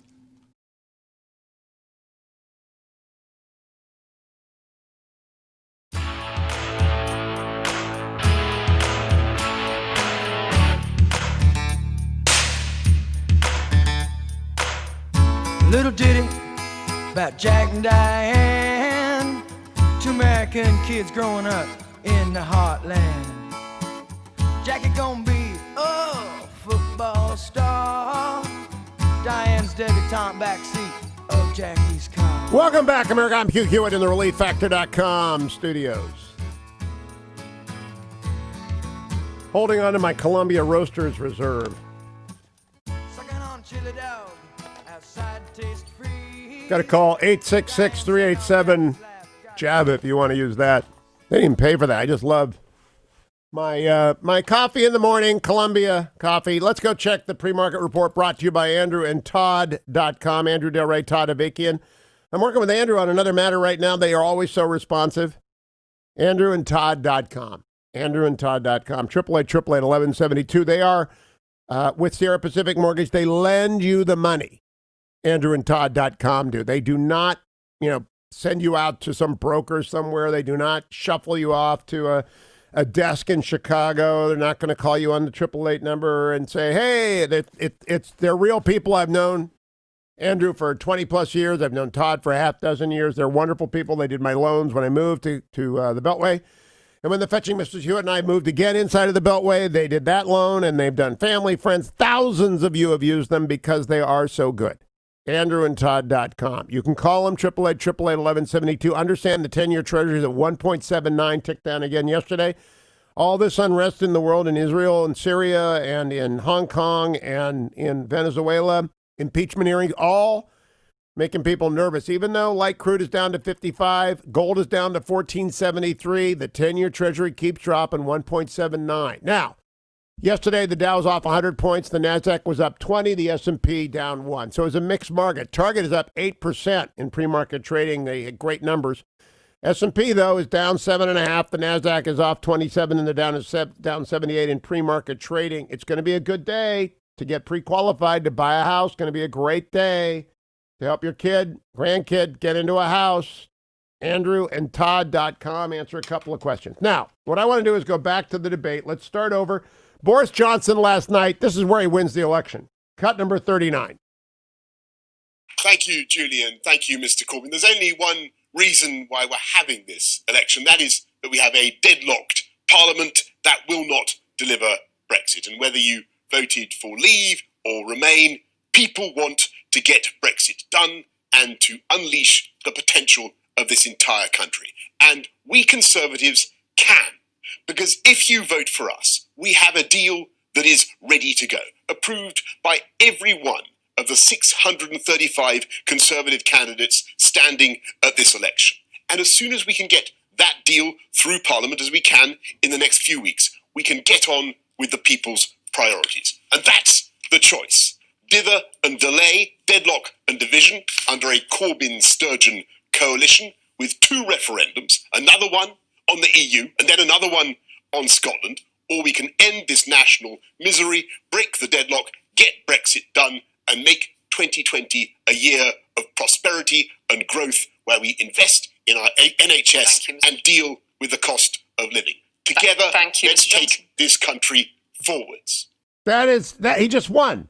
They just won. Jeremy Corbyn, the Marxist left-wing nutter who's running the Labour Party as it dissolves in front of him, cut number 40. I wonder whether Mr. Corbyn could now tell us, are you going to campaign for Leave or Remain? I want to bring people together, therefore there will be a referendum in which that decision will be made by the British people, and our government will abide by that decision. When you say you'll get it done, really, Mr. Johnson, you are going to embark on probably 7 years of negotiations with the United States on a trade deal.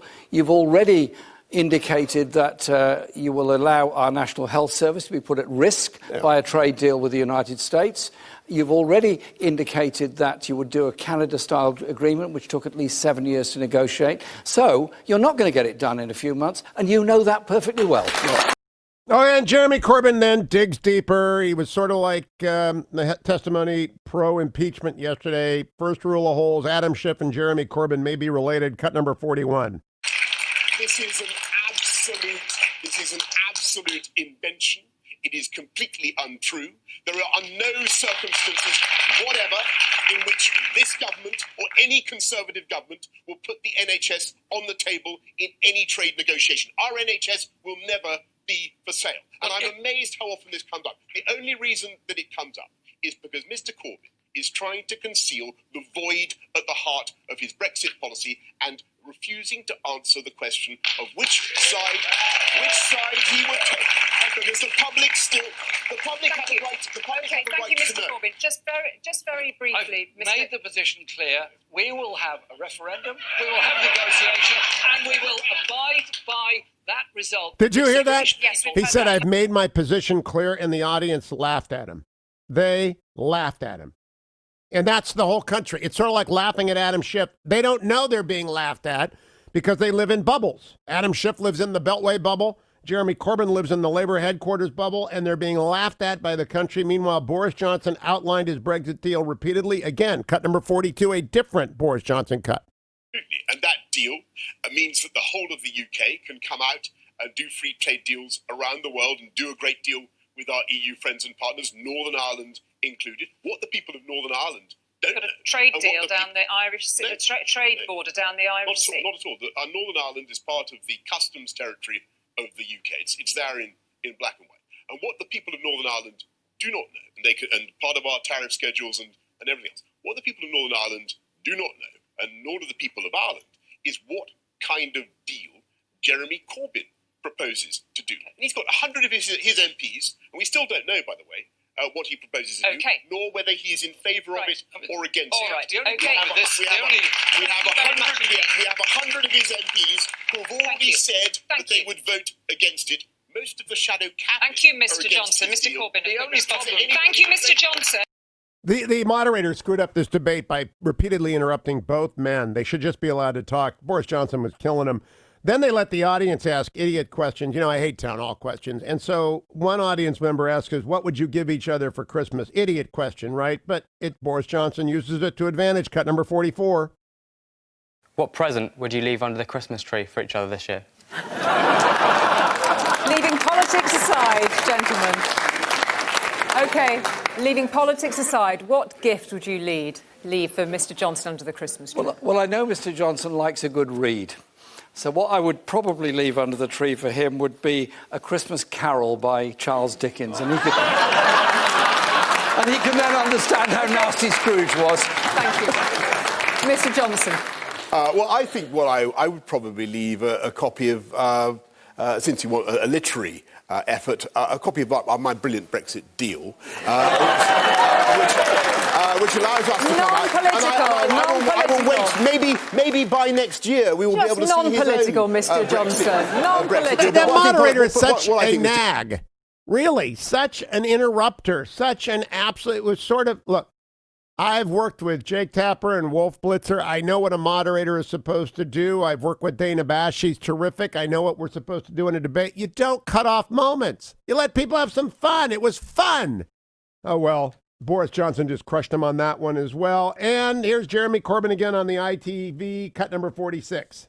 Mr. Corbyn is trying to conceal the void at the heart of his Brexit policy and refusing to answer the question of which side he would take.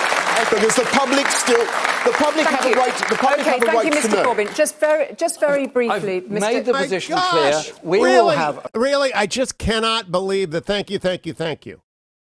I have heard moderators in both countries, moderators of all shapes and sizes, both genders, old and young. No one was as annoying as this moderator last night. Nevertheless, they did get to a major issue besides Brexit. They got to Labour's anti-Semitism, cut number 47. Turned in this country. Anti-Semitism is an absolute evil and scourge within our society. Racism in any form is a scourge in our society.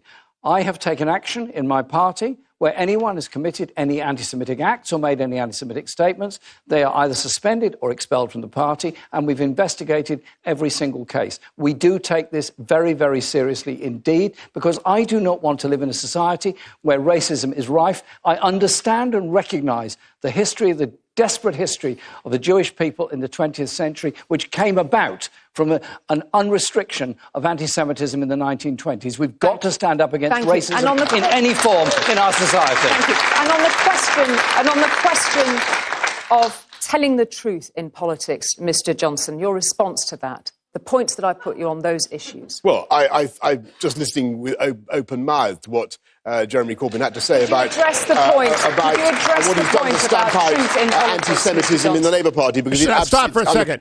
She sounds like me nagging Dwayne. Right, Dwayne, shut up. Dwayne. I mean, but it's a radio bit with me and Dwayne. She is interrupting an important national debate. Back to the tape.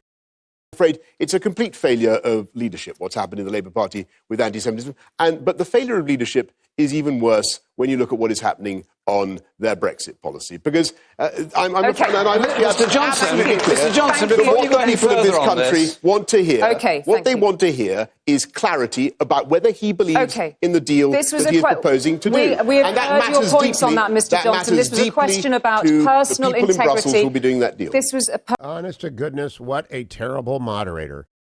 But even though the moderator interrupted again and again and again, Jeremy Corbyn wiped the floor. Boris Johnson wiped the floor with Jeremy Corbyn because Boris Johnson made Brexit the central point of the debate. Go back to cut 39. This is what matters most. Thank you, Julian. Thank you, Mr. Corbyn. There's only one reason why we're having this election. That is that we have a deadlocked parliament that will not deliver Brexit. And whether you voted for leave or remain, people want to get Brexit done and to unleash the potential of this entire country. And we Conservatives can, because if you vote for us, we have a deal that is ready to go, approved by every one of the 635 Conservative candidates standing at this election. And as soon as we can get that deal through Parliament, as we can in the next few weeks, we can get on with the people's priorities. And that's the choice. Dither and delay, deadlock and division under a Corbyn-Sturgeon coalition with two referendums, another one on the EU and then another one on Scotland, or we can end this national misery, break the deadlock, get Brexit done and make 2020 a year of prosperity and growth where we invest in our NHS and deal with the cost of living. Together, let's take this country forwards. That is it. It's a Brexit, no Brexit deal. If you want more of this, more of a deadlock in the United Kingdom, you vote for Jeremy Corbyn. If you'd like to move on with your lives, get Brexit done and grow, you vote for Boris Johnson. Let me tell you now, if you want a relief from your minor aches and pains, relieffactor.com. I'm holding up the brilliant North Carolina blue lined in green, lime green bag, which I took in the first hour. Thank goodness I had it in my backpack. I didn't have a wallet and I didn't have any ID and I didn't have any money, but I managed to get from California to the Beltway. I did have my relieffactor.com. Doubled down actually yesterday because 8 hours of flying is not good. Not good. You got to get up 100 times and just bend and stretch because airlines make the airplane seats in a way to absolutely torture you. And I do believe that it's not intentional, but it happens if you fly a lot. That's why you need ReliefFactor.com. If you drive a lot, you need ReliefFactor.com. $19.95 gets you started. Don't wait another day. Don't wait another day. Give it a try like tens of thousands of people have, and they take it every morning like I do in the first hour of ReliefFactor.com, and then come right back. Got a little bit more commentary on what happened in the United Kingdom yesterday. Update you as well on the attacks by Israel in Syria last night and on Hong Kong. Don't go anywhere. It's the Hugh Hewitt Show. Portions of the Hugh Hewitt Show are brought to you in part by A Beautiful Day in the Neighborhood, the movie in theaters November 22nd.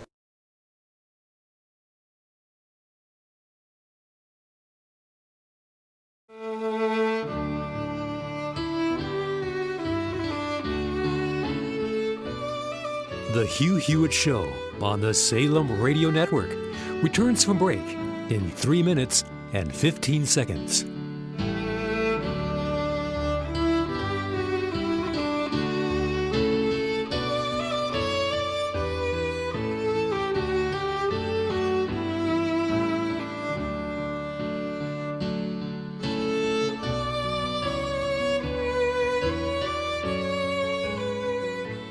The Hugh Hewitt Show on the Salem Radio Network returns from break in 2 minutes and 45 seconds.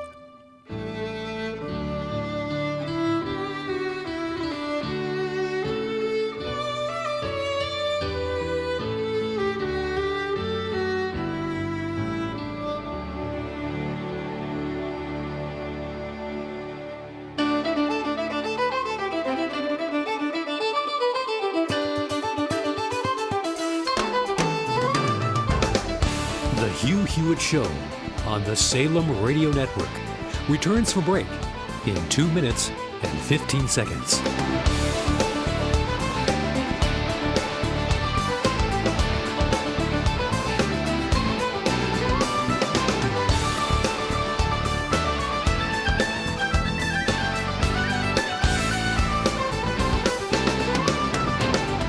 The Hugh Hewitt Show on the Salem Radio Network returns from break in 1 minute and 45 seconds.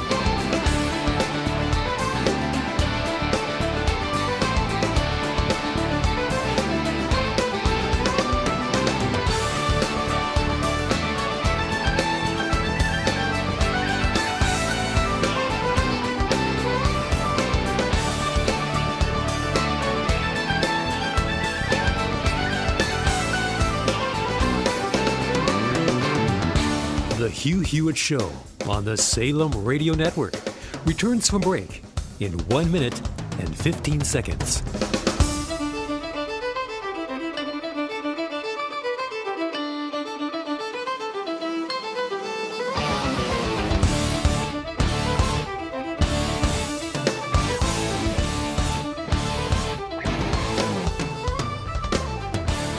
The Hugh Hewitt Show on the Salem Radio Network returns from break in 45 seconds.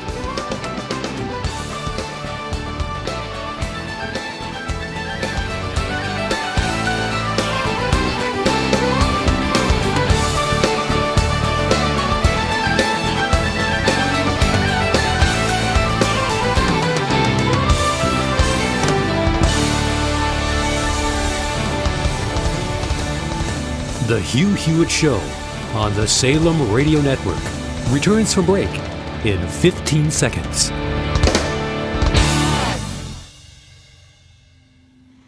The Hugh Hewitt Show returns from break in 5 seconds.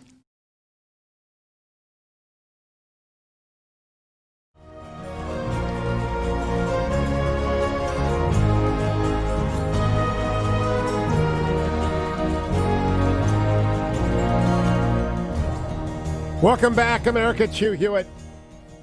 Let me go back and play again a little bit of last night's debate in Great Britain.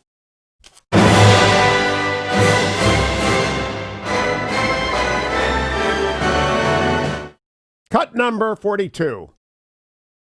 And that deal means that the whole of the UK can come out and do free trade deals around the world and do a great deal with our EU friends and partners, Northern Ireland included. What the people of Northern Ireland don't got know. a trade And deal what the down the Irish Sea, trade border down the Irish Sea. Not at all.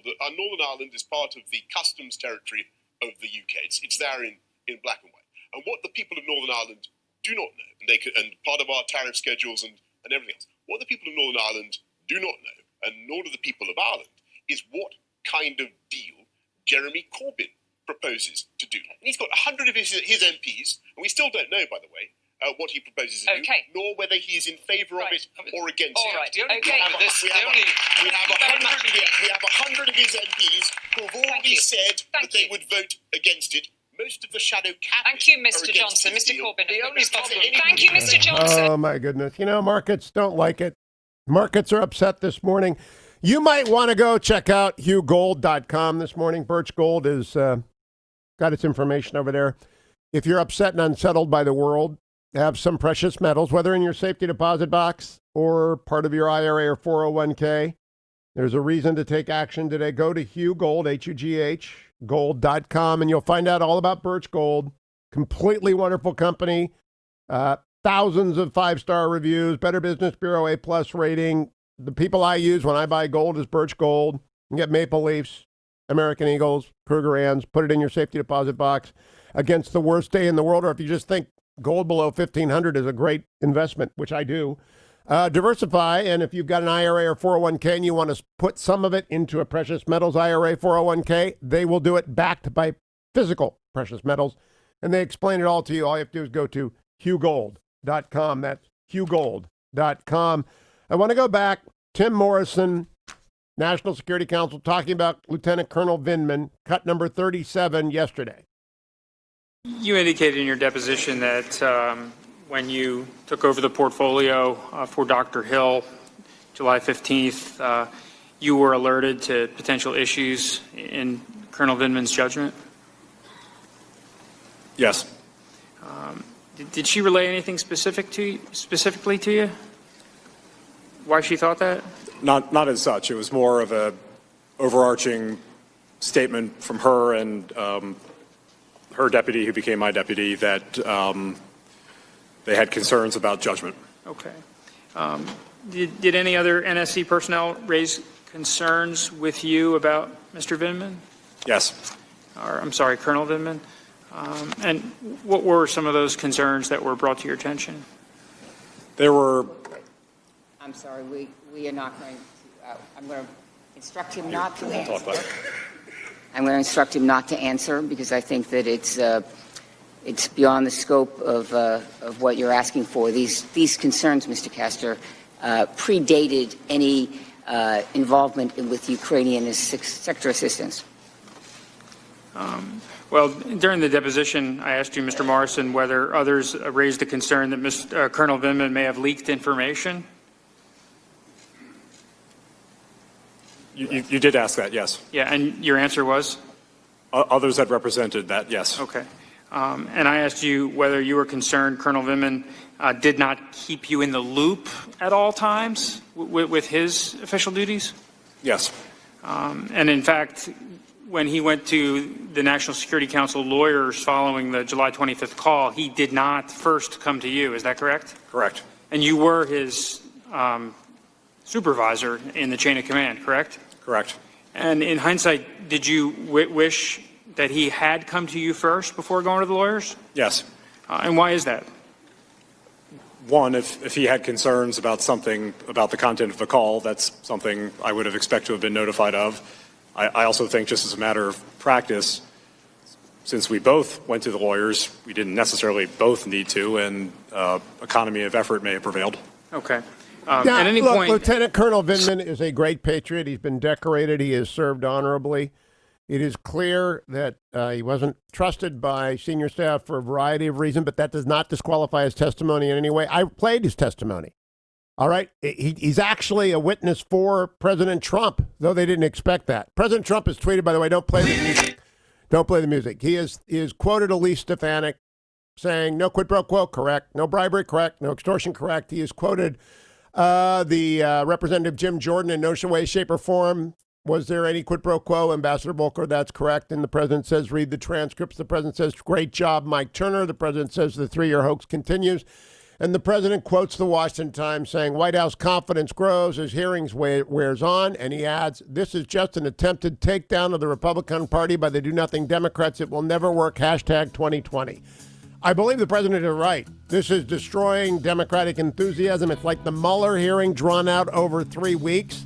And if you watched or listened to this show earlier today, you heard all you need to know, that this is a shift circus and a sham show trial, and it's going to get worse today. Keep watching it. Democrats are losing ground every day. Stay tuned, America. Portions of the Hugh Hewitt Show are brought to you in part by Birch Gold Group.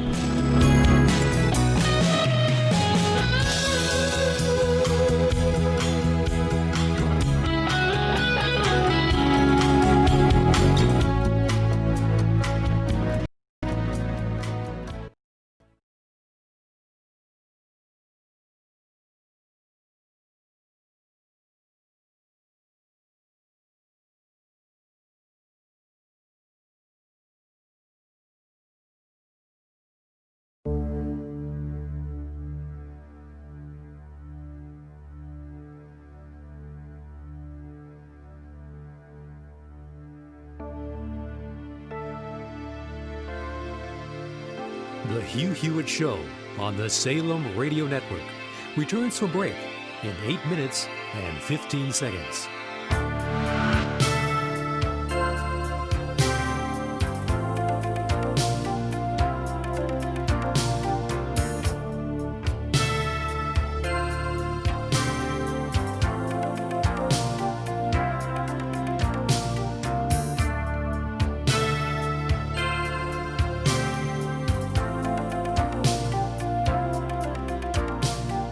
The Hugh Hewitt Show on the Salem Radio Network returns from break in 7 minutes and 45 seconds.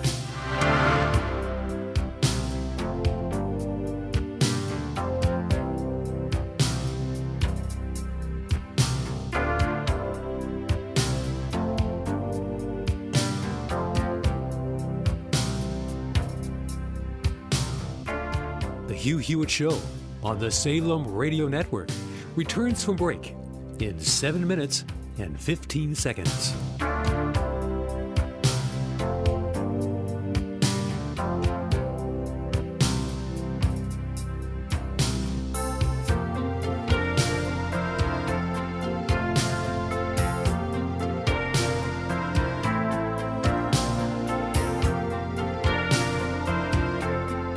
The Hugh Hewitt Show on the Salem Radio Network returns from break in 6 minutes and 45 seconds.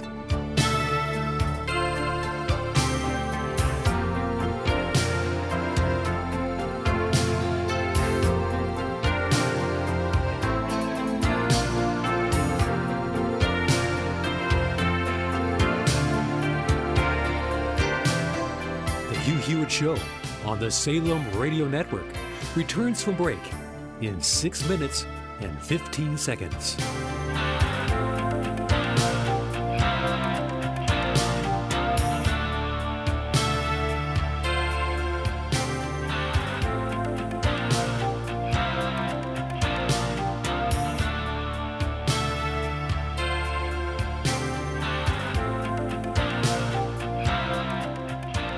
The Hugh Hewitt Show on the Salem Radio Network returns from break in 5 minutes and 45 seconds.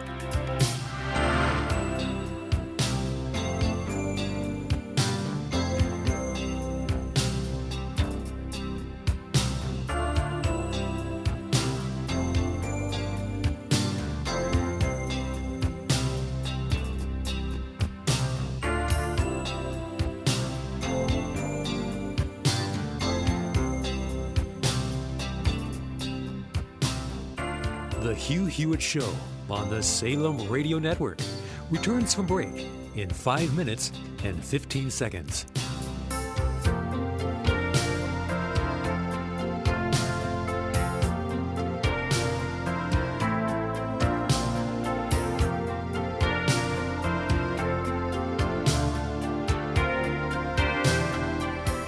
The Hugh Hewitt Show on the Salem Radio Network returns from break in 4 minutes and 45 seconds.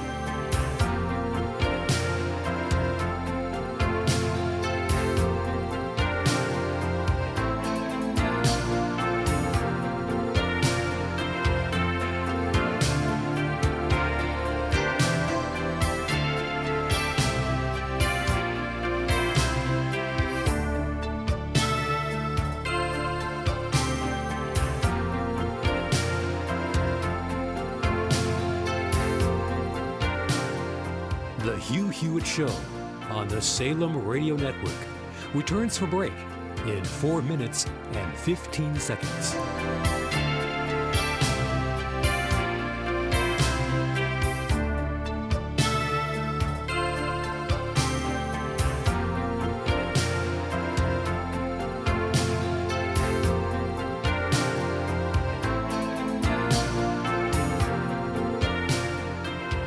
The Hugh Hewitt Show on the Salem Radio Network returns from break in 3 minutes and 45 seconds.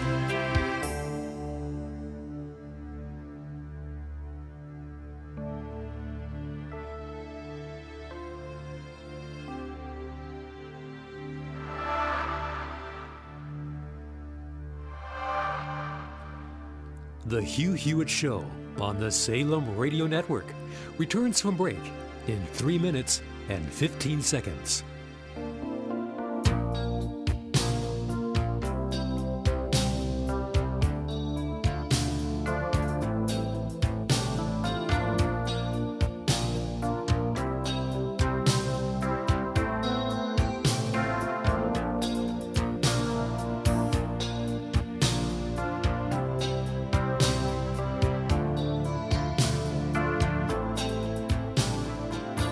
The Hugh Hewitt Show on the Salem Radio Network returns from break in 2 minutes and 45 seconds.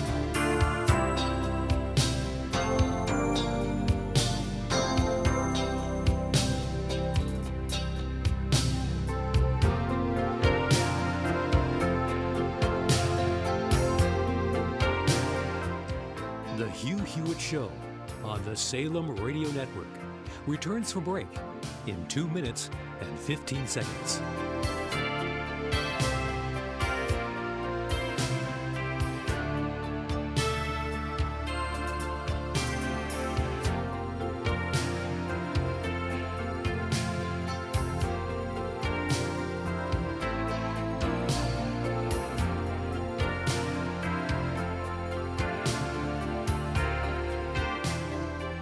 The Hugh Hewitt Show on the Salem Radio Network returns from break in 1 minute and 45 seconds.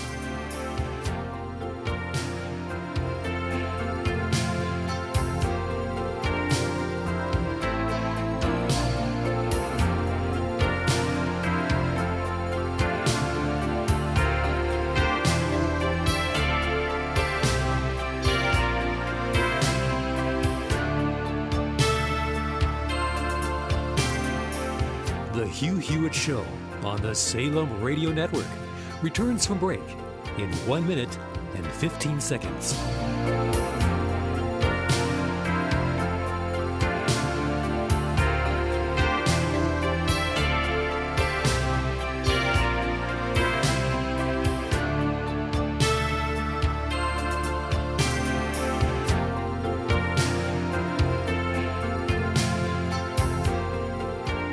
The Hugh Hewitt Show on the Salem Radio Network returns from break in 45 seconds.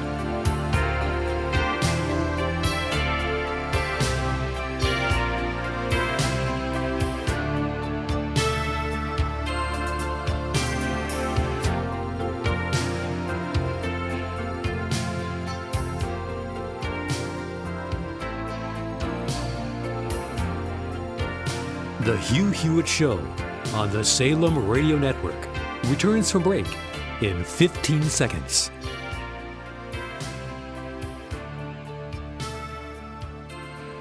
The Hugh Hewitt Show returns from break in 5 seconds.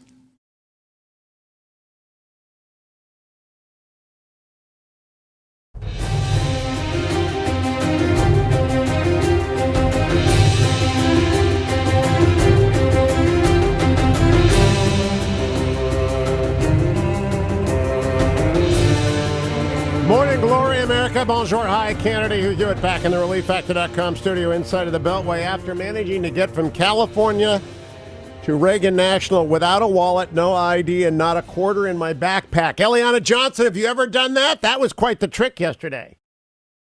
I have not done that. I have, however, left my luggage in a cab, and traveled without it. You know, if people out there ever want to break the ice in a conversation, just ask for someone's worst travel story. They're always amusing, and they always look a lot better in the rearview mirror. But that's the way to get a conversation started. Eliana, I'm not going to tell you what I thought of yesterday because I couldn't watch it at all on the airplane. I had to get it absorbed last night and via audio clips this morning, the impeachment hearings, and I've told people listening what I think. What did you think about yesterday? You know, it seemed to me that yesterday, like many of the other hearings, it's hard to come up with a major takeaway from them. You know, a 30-second or 1 minute takeaway that fundamentally changes the narrative. You know, I don't think that the prevailing narrative is necessarily great for the president, but at the same time, I don't think that these public hearings have changed it. You know, Eliana, I have said 3 times after 3 days of hearing, there is no lead. And when there is no lead, there is no story.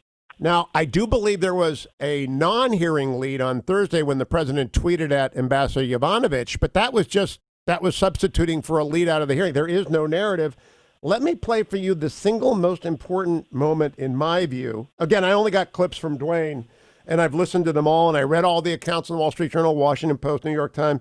Here is Tim Morrison talking yesterday about why he went to the lawyers, cut number 28. As I stated during my deposition, I feared at the time of the call on July 25th how its disclosure would play in Washington's political climate. My fears have been realized. I understand the gravity of these proceedings, but I beg you not to lose sight of the military conflict underway in eastern Ukraine today, the ongoing illegal occupation of Crimea, and the importance of reform of Ukraine's politics and economy. Every day that the focus of discussion involving Ukraine is centered on these proceedings instead of those matters is a day when we are not focused on the interests Ukraine, the United States, and Western-style liberalism share. What do you think he was saying there, Eliana Johnson? Well, I think that Morrison's testimony shows that there were multiple reasons that administration officials went to lawyers. Some went for the reasons the Democrats are saying, but Morrison, who was the senior-most official who went to the lawyer, went because he feared that somebody more junior than he would leak this, and it would become a political bombshell in Washington. And he said, you know, that's exactly what happened, and now, you know, his fears have been realized. Well, that's exactly it. My fears have been realized. I think he emphasized that he didn't think that the president had done anything illegal on that call. He didn't press for the call to be put onto a secure server to hide anything wrong the president had done. He did so because he had concerns about what the public political ramifications would be if this became public. Exactly. Now, I've asked you very neutral setups because I wanted your honest-to-goodness take on this. And my take is my fears have been realized puts the onus on Adam Schiff because the people who are paying the price for this is not Donald Trump, it's not the Republicans, it's the people of Donbass, Ukraine, it's the people of Venezuela, it's the demonstrators in Hong Kong, it's the people in Israel, which is at war with Syria and Iran. It is the military that is not getting funded. It is America that is paying the price for this. And I think Adam Schiff is sinking every day for a reason. The American people don't like this. Well, I'm not sure. I think we're not going to know really until the election. Right now, the impeachment hearings are sapping up all of the oxygen and taking away from the Democratic primary. It's just tough to know, what Americans really think of the impeachment hearings, what impact they're having on the Democratic primary. Ultimately, if a Democrat wins in 2020, that's all we really need to know. Yeah, my fears have been realized, though. I do believe that the world is shocked. And when this happened to Nixon, when this happened to Clinton, bad people do bad things when America is involved in one of its soap opera, big show trials like Iran-Contra like this. And those bad things happen in Hong Kong over the last few days. Good things happen in Bolivia. I'm hoping good things happen in Venezuela. But I know you saw the story last night. Israel struck Syria, the Israeli Air Force, and they killed 11 people, 7 of whom are believed to be Iranians, and they killed the leader of Islamic Jihad. There's a world at war out there, and we are focused on Adam Schiff's fantasies. The Congress is focused on that right now. But I think, I think Democrats would say in retort that, President Trump isn't necessarily homed in on the most important things happening in the world. But you're right. I mean, impeachment is an enormous time suck for Congress right now. And I think Democratic presidential candidates would probably agree with that. That primary is not getting any airtime right now at all. Yeah, Chris Christie on ABC, former governor of New Jersey, summed it up yesterday. Cut number 23, the former governor of New Jersey, and no friend of a lot of people in the White House, cut 23. Here. And in the end, when you have that kind of factual conflict in something that's as high a bar as an impeachment, they'll impeach him because they've got 218 votes. And Nancy Pelosi would have never authorized this if she didn't know she had 218 votes. So he will be impeached, but he won't be removed. And so the American public's going to look at this, in my view, afterwards and say, what did we go through all this for? He's exactly right. Although I think maybe some Democrats might slip. I think there's seats in the Orange County seats that went Democrat. There are other places that went Democrat. They may begin to get cold feet and look for a way out. Let me ask you, Eliana, I've talked to members of the Senate staff. I've talked to senators. The Senate has three ways to go. They can amend the rules, the standing rules of impeachment, using the Reid rule to allow for a quick dismissal. They can go into a very long trial, bring everybody up, let the president get defense counsel, cross-examine everybody, Lieutenant Colonel Vindman, cross-examine Ambassador Volker, cross-examine Tim Morrison. They can do all of that. I don't think they would bring Yovanovitch because she doesn't have any firsthand knowledge of this, nor George Kent. But they could also end up doing 3 weeks of blah, blah, blah, like Bill Clinton, and dismiss it. What is going to happen? Well, it's an interesting question for McConnell because drawing this out in the Senate would take several of the Democratic presidential nominees off the campaign trail. And so while there are negative ramifications for the president, that could potentially help him if McConnell did that. So I don't know what he will do, but it is an interesting question. To something that you said previously, and to the Chris Christie clip, I think if the American public asks, why did we go through all of this when the outcome is predetermined? I think, the reason Democrats are doing this is to help their 2020 fortunes, in that once the president is impeached, he's stamped with scandal. And I think Democrats have concluded that will help them defeat Trump in 2020. Do you know that ignores the history of Bill Clinton in 1998? It really does. He won the off years. They lost 5 House seats, which is just nothing, as what should have happened in 1998. They didn't lose in the Senate. Eliana, let's turn to the Democratic debate, which is tonight. Latest poll has Pete Buttigieg at 25% in New Hampshire. I believe he represents generational change. The Democrats win with John F. Kennedy. They win with Barack Obama. When they go with generational change, can he maintain that momentum? It'll be very interesting to watch that debate tonight, where the target is absolutely on his back. You've seen that already with Democrats coming after him a little bit. The most interesting thing to me in tonight's debate will be to watch how Democrats come after Buttigieg, but also how they treat the candidates who aren't on stage. The former New York City Mayor Mike Bloomberg, and who's considering getting in the race, and Deval Patrick. So neither of those candidates will be on the stage, but they also are, suggesting to some of the candidates who are already in that they don't cut it. So those are the things I'm going to be watching for. Interesting about Deval Patrick. He's a classmate of mine. He's the only Democrat to whom I have ever contributed money. And so he has a $100 check in my name somewhere on a campaign finance report when he ran for governor.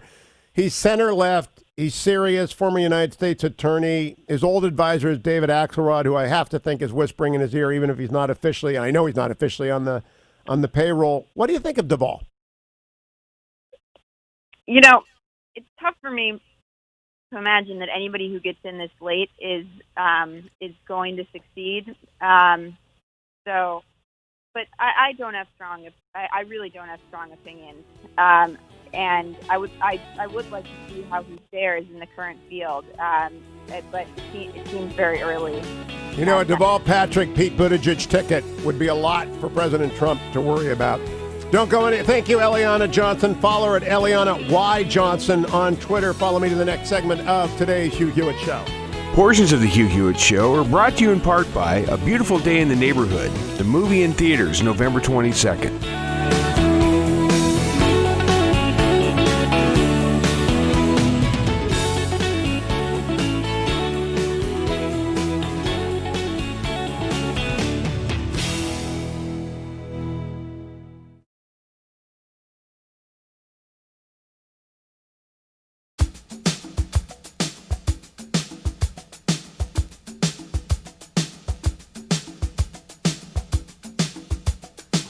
The Hugh Hewitt Show.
The Hugh Hewitt Show on the Salem Radio Network returns from break in 15 seconds.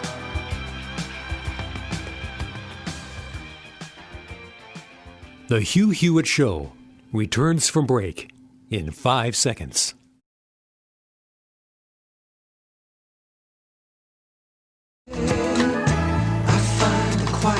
place, far from the human race. Out in the country, before the breathing air is Welcome back, America. This is what some of my happy music. You know, Tom Hanks' Mr. Rogers in A Beautiful Day is coming out on November 22nd. That's a happy movie. I'm going to talk with a couple of people involved in its making. Tom Junod and Bill Eisler at the bottom of the hour. Don't go anywhere. BeautifulDayMovie.com. Just beautifulday.movie. That's where you find out about it. It comes out on November 22nd. Kindness triumphing over cynicism. We saw that yesterday, by the way, in the Congress, when Representative John Lewis led a bipartisan, heartfelt tribute to Senator Johnny Isakson, who is retiring from the Senate in December for health reasons. And it was really very, very moving. Coming up after the break, I'll ask Doug Collins about it. Let me go and check the pre-market report brought to us by AndrewandTodd.com. I've been talking with Todd Avakian and Andrew Del Rey about a pre-qualification for a family member and putting them in touch, getting it all done. And I do it all the time. When I have any question, I just call 888-888-1172, or I send Andrew and Todd an inquiry. You can do the same. Don't be surprised if Andrew Del Rey or Todd Avakian call you right back.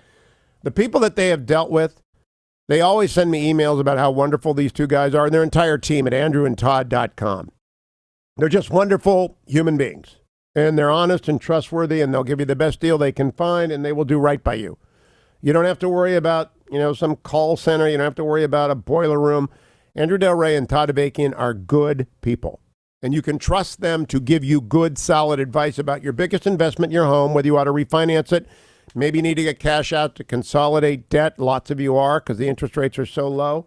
Some of you have to pay for college, and you just got to go to the house, which is your bank. That's okay. 888-888-1172, AndrewandTodd.com. Yesterday, the Dow was down 102 points, the NASDAQ off 20, the S&P off almost 2. The S&P this morning is down 7, the NASDAQ off 27, the Dow is down 78. Light crude's at $55.63 a barrel. The 10-year Treasury is now down to 1.79. It's dropping this morning. It's a great time to call AndrewandTodd.com. Let me remind you, it's also, as you watch the impeachment hearings today, and I am stuck at home because I left my wallet. I lost my wallet between the car and the curb at the airport yesterday. Dwayne's fault, of course. So thanks to Ed Gutierrez, who's a wonderful human being at John Wayne Airport down in Orange County, I was able to get on the plane and fly without ID, without any credit cards, no money. Fetching Mrs. Hewitt canceled the credit cards, of course. Then we found the wallet, thanks to Ed Gutierrez, and it's being overnighted to me. Thank you, Ed Gutierrez. I mean, he's Saint Ed. But I was able to read an amazing book, Awful Beautiful Life, and by Becky Powell. I'm going to talk to her in December about the aftermath of her husband's suicide. He'd committed massive financial fraud. It's really one of the more inspiring books I have read in a long, long time. But it puts regular problems. I mean, losing your wallet is no fun. It's a pain in the neck. It's not a real problem. You have no real problems. You should have that impression after listening to the Veterans Day show with my Semper Fi Fund Wounded Marines. It always gives me that perspective. It wears off after a while. We get irritated. We get worried about stuff. Then you read Becky Powell's book, and you grieve for her and her family and for her dead husband and how she made good. I mean, she made good on $15 million in stolen money. She made good. She didn't have to. It's really inspiring. She did so because of her Christian faith. It's an amazing book. No one is paying me to talk about Awful Beautiful Life. No one is urging me to do so for the benefit of the radio show. It's not an easy subject to talk about, but it just does. All I had was a book to read. I had 2 books to read. Fight House by Tevi Troy, which comes out in February. But first I read cover to cover in an airplane flight, Awful Beautiful Life by Becky Powell. And it really is inspiring. Then I read Tevi Troy about the Fight House, about the White House and the battles that go back to Stassen and John Foster Dulles under Ike. There's always infighting at the White House, and it put into perspective all this nonsense on the Hill, as did the salute to Johnny Isakson. I really wish Adam Schiff would just do the right thing and say, I'm sorry, this isn't the right thing to do. In the best interest of the country, we're calling this off. If people don't like what he did in Ukraine, we can debate that at the ballot box. Watch the debate tonight, and the Democrats will be bringing to you an alternative to Donald Trump. And Then the Republicans and the Democrats can talk about which direction for the country instead of this sham show trial in the House, which continues today. Representative Doug Collins joins me next, America. Stay tuned. Don't forget to sign up for the Hugh-niverse. All of Hugh's broadcasts on demand, the after show, which in my opinion is worth the price all by itself, Dwayne FM, and all sorts of bonus content. www.hugh-niverse.com.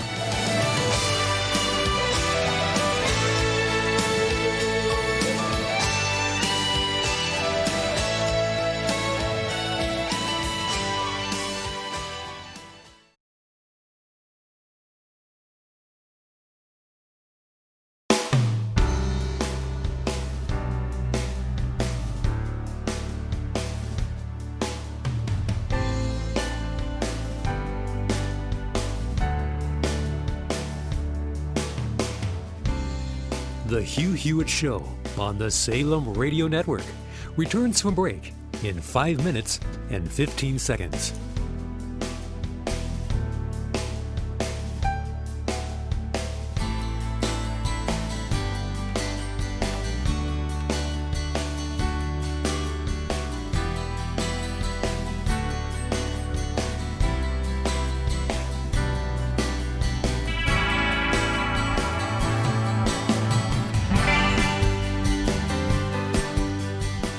Hugh Hewitt Show on the Salem Radio Network returns from break in 4 minutes and 45 seconds.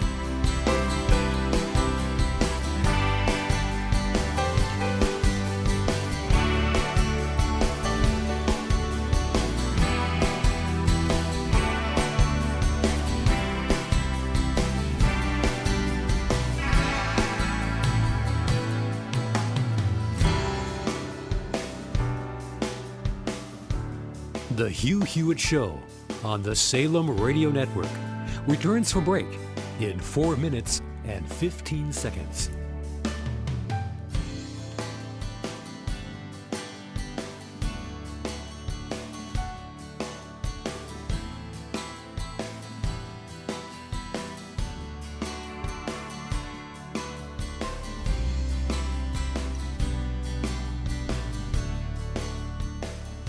The Hugh Hewitt Show on the Salem Radio Network returns from break in 3 minutes and 45 seconds.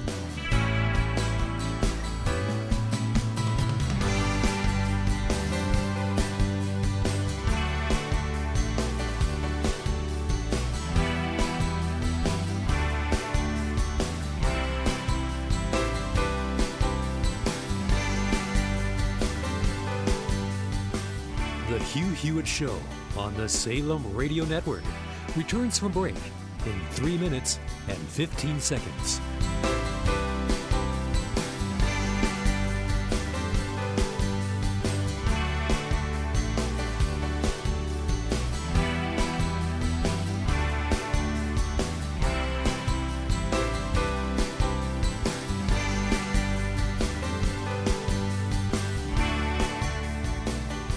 The Hugh Hewitt Show on the Salem Radio Network returns from break in 2 minutes and 45 seconds.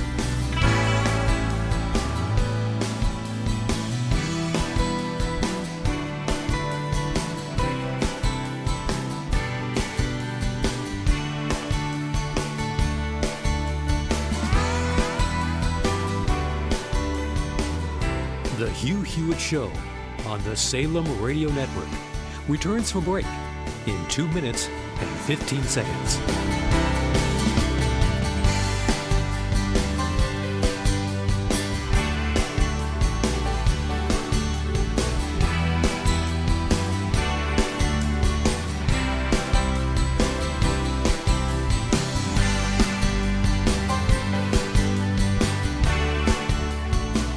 The Hugh Hewitt Show on the Salem Radio Network returns from break in 1 minute and 45 seconds.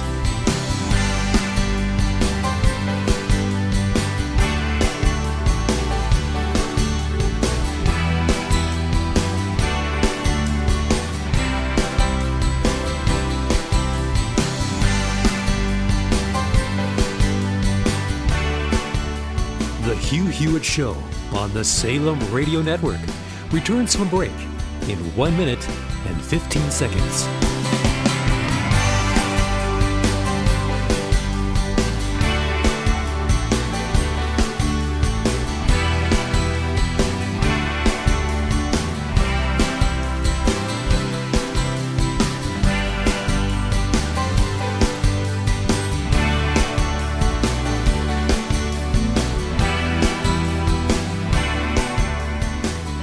Hugh Hewitt Show on the Salem Radio Network returns from break in 45 seconds.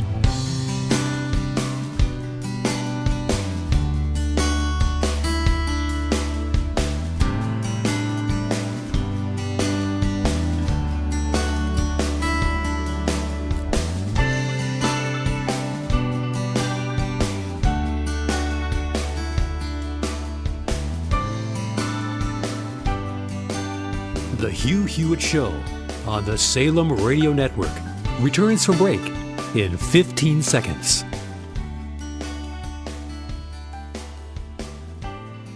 The Hugh Hewitt Show returns from break in 5 seconds.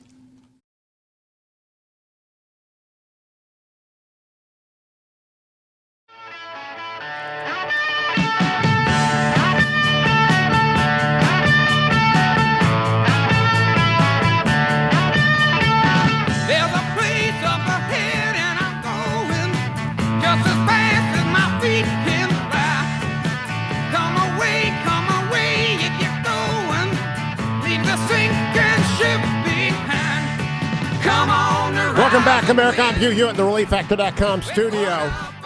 Where are we going in this country? I'm joined by Representative Doug Collins of the great state of Georgia. I want to start with the good news, Representative Collins. Good morning. Great to have you on. Good morning. It's good to be well. I read about the tribute to Johnny Isakson yesterday, Senator Isakson, and I'm looking at the picture of John Lewis, the great congressman from Georgia, embracing Johnny Isakson. Yes. And I am inspired by what happened yesterday. Were you there?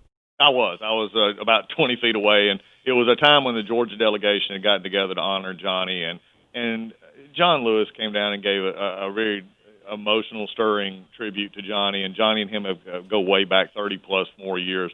And what was really amazing to me, and if you could have seen it, live, is here's two older warriors for their causes who, at the end, you saw Johnny, whose body is dealing with Parkinson's. You saw John, who's been, who's dealing with the age of carrying the burdens that he's carried, sort of moving very slowly across the aisles to meet each other and meet in an embrace.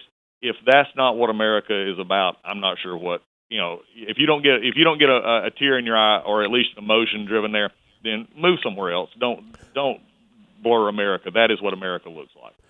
Your colleague Austin Scott, Republican member from Georgia, who organized yesterday's tribute, appeared to hold back tears when he went up to the podium and said, "I wish all of America could be here to see that." Two icons from Georgia embracing.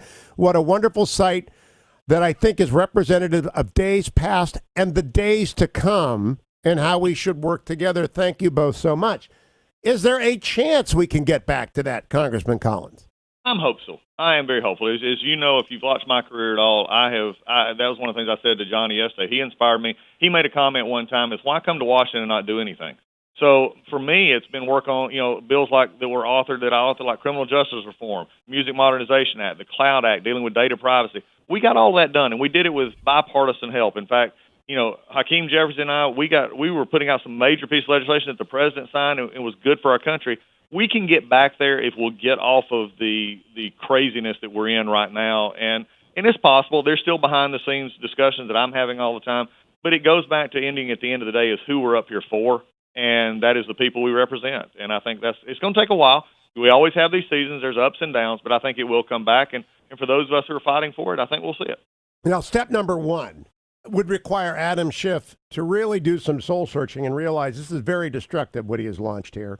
And I believe Tim Morrison yesterday, I want to play for you the key clip from yesterday's hearing. This is Tim Morrison, cut number 28, please. As I stated during my deposition, I feared at the time of the call on July 25th how its disclosure would play in Washington's political climate. My fears have been realized. I understand the gravity of these proceedings, but I beg you not to lose sight of the military conflict underway in eastern Ukraine today, the ongoing illegal occupation of Crimea, and the importance of reform of Ukraine's politics and economy.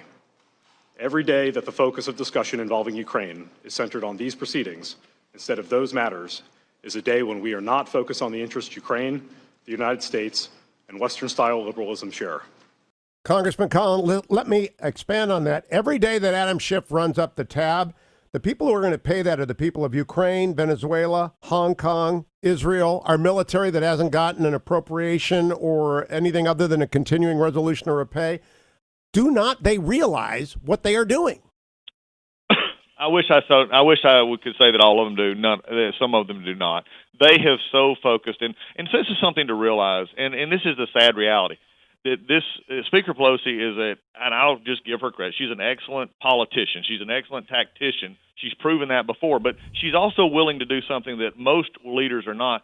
She's willing to put the House on the line. She did it with Obamacare. She did it with the CFPB.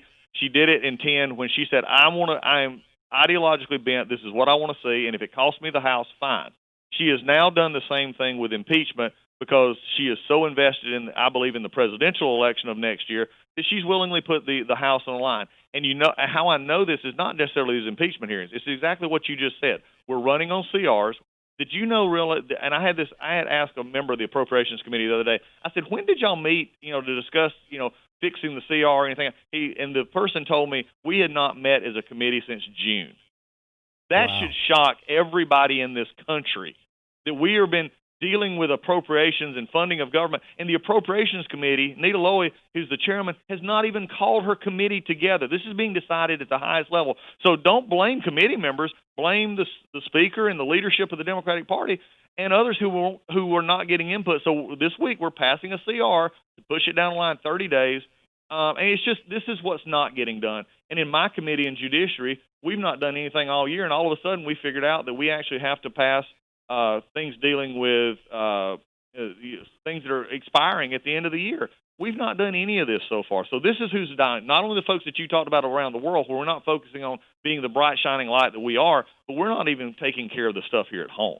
Congressman, Senator Scott was on earlier today, and he explained in very down-to-earth terms. When you do a CR, the military is locked into what they spent money on last year, stuff they don't want to spend money on this year. They are locked into last year's pay. The military doesn't get a pay raise. They are locked into weapon systems that are not what the weapon systems they want to fund. They're locked into all the mistakes that were made last year when the Congress does a CR. They are hurting America's national security. They are. I'm a member of the Air Force. I'm still in the Air Force Reserve. And I tell you, because I'm at headquarters at Warner Robins, and the issues that we have right now is not being able to plan. We had to cancel training. We had to cancel things last year because of some of the issues that we had in the shutdowns and the CRs that follow that. The CR locks the military in. Most people don't realize, we'll say, well, they get the same money they get last year. But you cannot do year-to-year things like contracts and buying and appropriations that can't go over a year. You can't do those things if they don't last within the time frame of the CR. So this is why you need a long-term spending plan and a long-term spending application to get us, where we need to go. The military is the tip of the spear in suffering in a CR, and that is just fact. It's not fiction, and this is the things that we just don't get done, and why you saw almost every Republican yesterday vote against this bill. Because, look, I want to go lock the Appropriations Committee in a room, put everybody there, and solve this problem. Don't just keep it at the level of the Speaker and the leadership to play politics with. This is the problem that we're seeing, and the American people need to know the reality of what's going on up here.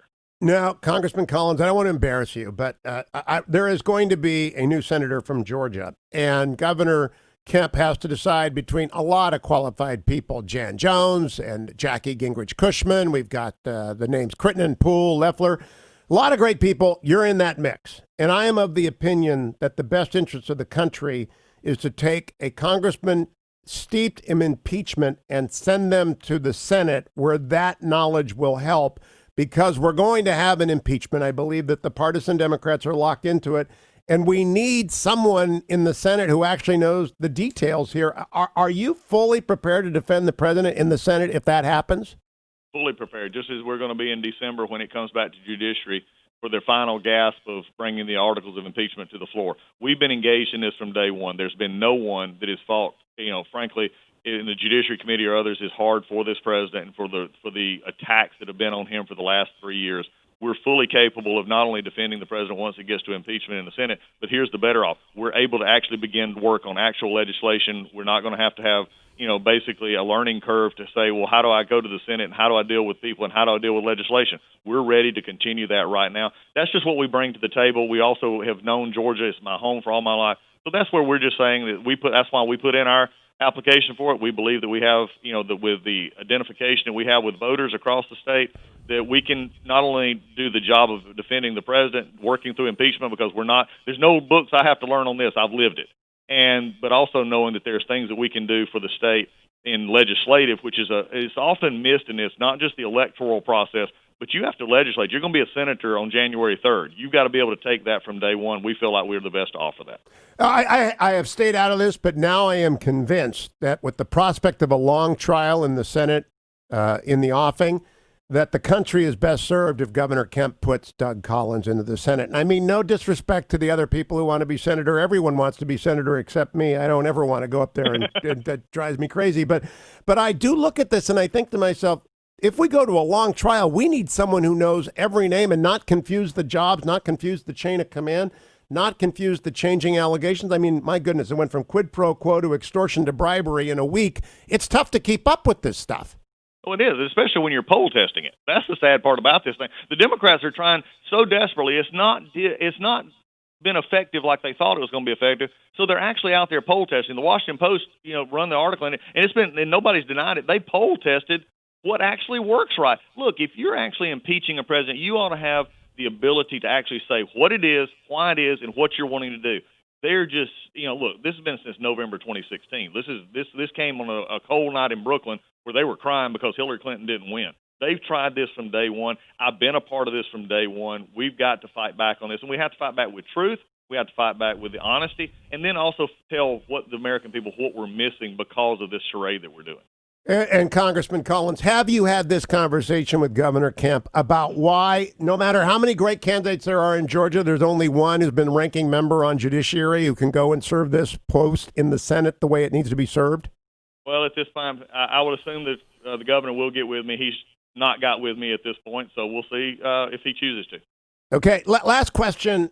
Do you think Adam Schiff, is there a chance he will wake up to how bad this is for the country and what the poll numbers show, which is support for the president rising, criticism of Adam Schiff rising, support for impeachment falling? Is there any chance they close this up and say, okay, let's decide it at the polls next November? 1%. I think Adam Schiff is in a district that this actually burnishes his credentials. He enjoys this. He's been doing this from day one. I mean, I've said this before, and I truly mean it. He has trouble telling the truth, much less spelling it. He can't do it because we've seen him. When you have a committee chairman right now who has been on record before even the Mueller report came out saying that the president had committed crimes and needed to be impeached, I don't think there's a lot of fairness there. So I think he can't back up now. I think he's got to go forward with it, and unfortunately, he's taking the country with him. So what will happen? 1 minute left. What will happen at the Judiciary Committee when they're done with the sham show trial in intelligence? It goes over to impeachment. What are they actually going to charge him with, and what's going to happen? That's a good question. I think you're going to see obstruction. I think you're going to come back to some things that they've not talked about in a while. You're going to see obstruction. You're going to see some other things I don't think you're going to see a quid pro quo. They may try bribery, which I think is a really stretch. But, this is the thing that they're going to see. So I think what we're going to see, my biggest thing is, though, for all your listeners, Adam Schiff must testify. He must testify at Judiciary and be open to our questions, my questions, and the president's questions about this report that he's going to put out. That's the bottom line that needs to happen. He's a fact witness.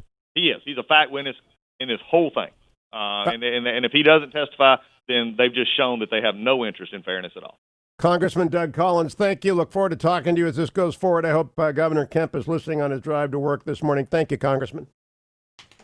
ReliefFactor.com sponsors the studio. There is the bag that I took in the first morning. If you're watching on Univision at HughHewitt.com or TownHallTV.com, you're seeing me hold this up. Take a look as well at this wonderful Camino Island coffee. Pretty soon, Relief Factor is going to be in the coffee business as well for not-for-profit reasons. ReliefFactor.com is run by two great philanthropists, Pete and Seth Talbot. And they are always looking for ways to help people, whether it's through their supplements. And this is Icarian Curcumin, there's Veritron Omega. I take it every day. You heard me take it in the first hour. It works. Works for tens of thousands of people. And then they're looking for ways to give back to the community constantly. I really don't know two better people. They're equal to them, but they are really wonderful people. You can trust ReliefFactor.com. Can't wait to tell you about their coffee project in the new year. But what I want you to do right now is go to ReliefFactor.com, get the starter pack for $19.95, and then come back to hear about Beautiful Day, the movie about Mr. Rogers, when we return.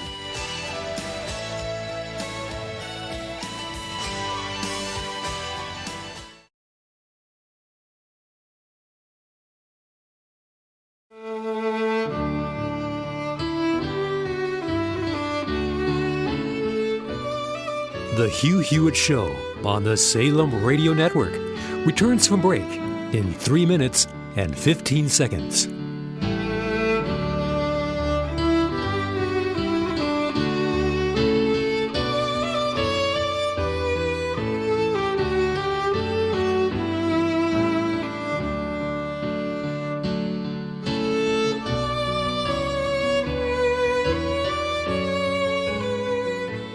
The Hugh Hewitt Show on the Salem Radio Network returns from break in 2 minutes and 45 seconds.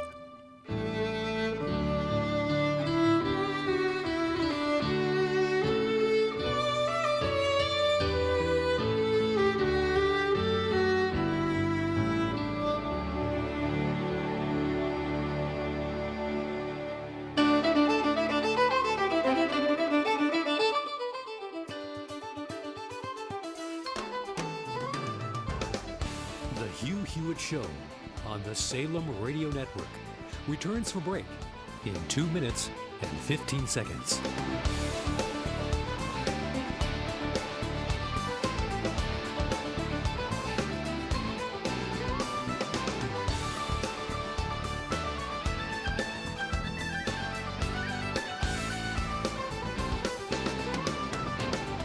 The Hugh Hewitt Show on the Salem Radio Network returns from break in 1 minute and 45 seconds.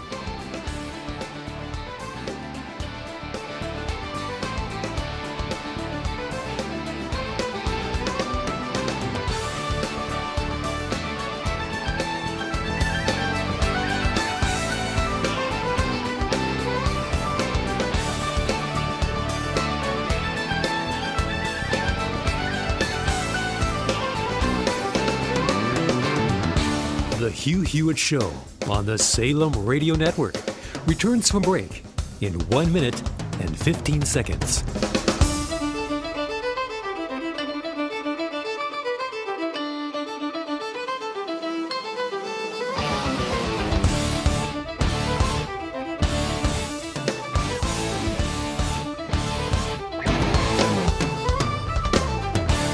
The Hugh Hewitt Show on the Salem Radio Network returns for break in 45 seconds.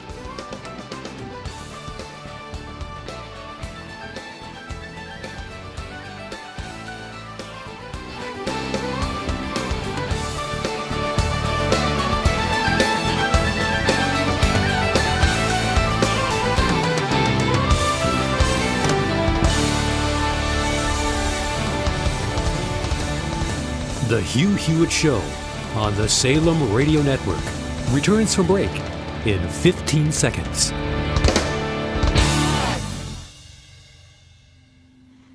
The Hugh Hewitt Show returns from break in 5 seconds.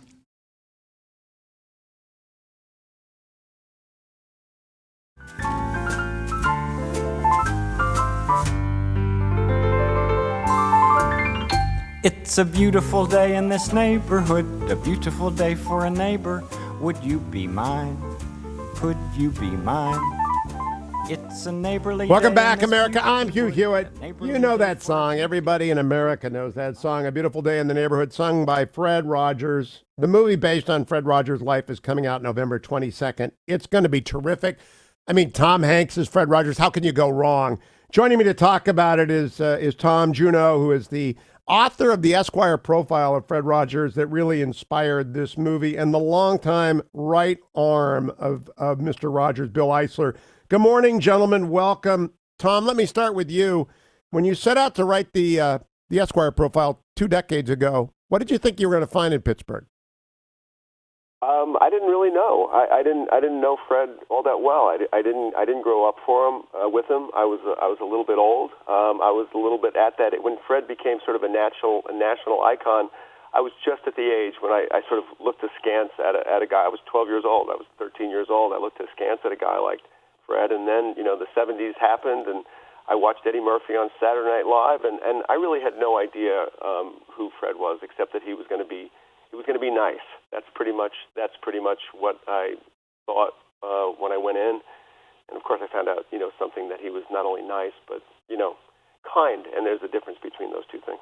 Enormous difference. Bill Eisler, I'm a little bit intrepid here because I'm afraid you're a Steelers fan. I'm from Warren, Ohio, and we don't like the Steelers up in Browns country. Am I right? Yeah, Hugh. I know where you're from. Yeah, I know you're a Browns fan. I knew that going into this interview. So was Mr. Rogers a Steelers fan? He was. Oh, He no. was. I'm going to tell you a great story. Is every time he got an award, Dan Rooney, when he was alive, would write a note to Fred, a personal handwritten note about whatever award he got and how happy he was that he was a Pittsburgher. Oh, Mr. Rogers is a Steelers fan. Well, no one's perfect. This side of heaven, so nobody's perfect. Tell me, Bill Eisler, when Tom made his request to do a profile, I've had those requests. I'm very leery of them. What did you think? Did you discuss it with Fred Rogers? I'm right beside you. I had read Tom. I knew Tom was a really, really tough journalist. And I talked to Fred about it, and I said, it's your call. And I just want you to read some of the stuff that Tom has written. And he read it, and then he said, let's do it. And that was the beginning of a long-term relationship between the two of them. But yes, I did warn him about Tom's journalistic ability. Now, Tom, when I sat down with Nick Lehman, when he did a profile of me for The New Yorker, I said, assured mutual destruction. I get to write one of you for the Weekly Standard. And we agreed, and it turned out all right. But I didn't give him access to my family. Did Mr. Rogers give you access to his family? Not really. I didn't meet Fred's sons until the premiere of Won't You Be My Neighbor, the documentary that came out in the summer of 2018. And I didn't meet Joanne until the story was complete. And I've since become friends with Joanne. But the thing that was so Fred-like is that I didn't meet Joanne, but Joanne was a presence during all those interviews because he kept on taking pictures of me and saying, "Oh, Joanne's going to love this one." So so Joanne was there in spirit, but I didn't meet Joanne until after the story was done. Bill Eisler, that reassures me because Fred Rogers would protect his family first, right? He wouldn't let him get anywhere near the PR machine.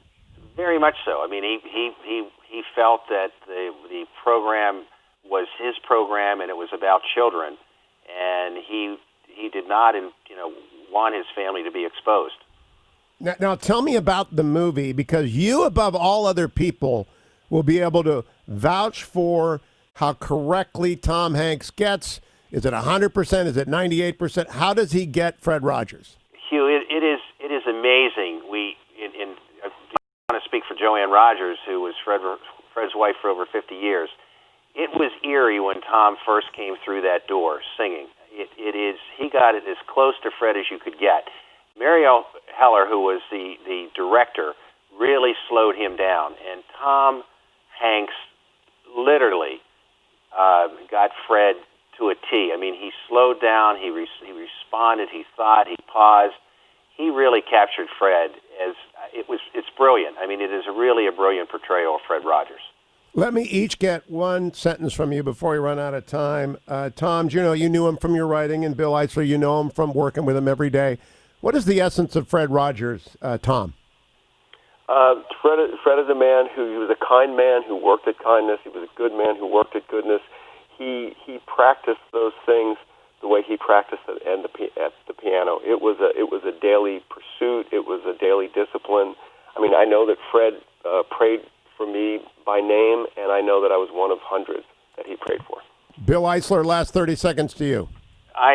Fred was all about relationships. What helps us to grow, what helps us to be very competent children or adults is the power of the friendships we have and the relationships we have. And that was one of Fred's essence. He never forgot the importance of people in his life.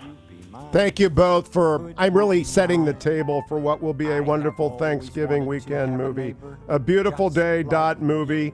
Go and see it, go and enjoy it, and revel in a kind man who was all about doing good. Thanks for listening. Thank you, Adam, Ben, and Dwayne. I'll be back tomorrow, America, on the next Hugh Hewitt Show. Together, we might as well say, would you be mine? Could you be mine? Won't you be my neighbor? Won't you please? Won't you please? Please won't you be my neighbor?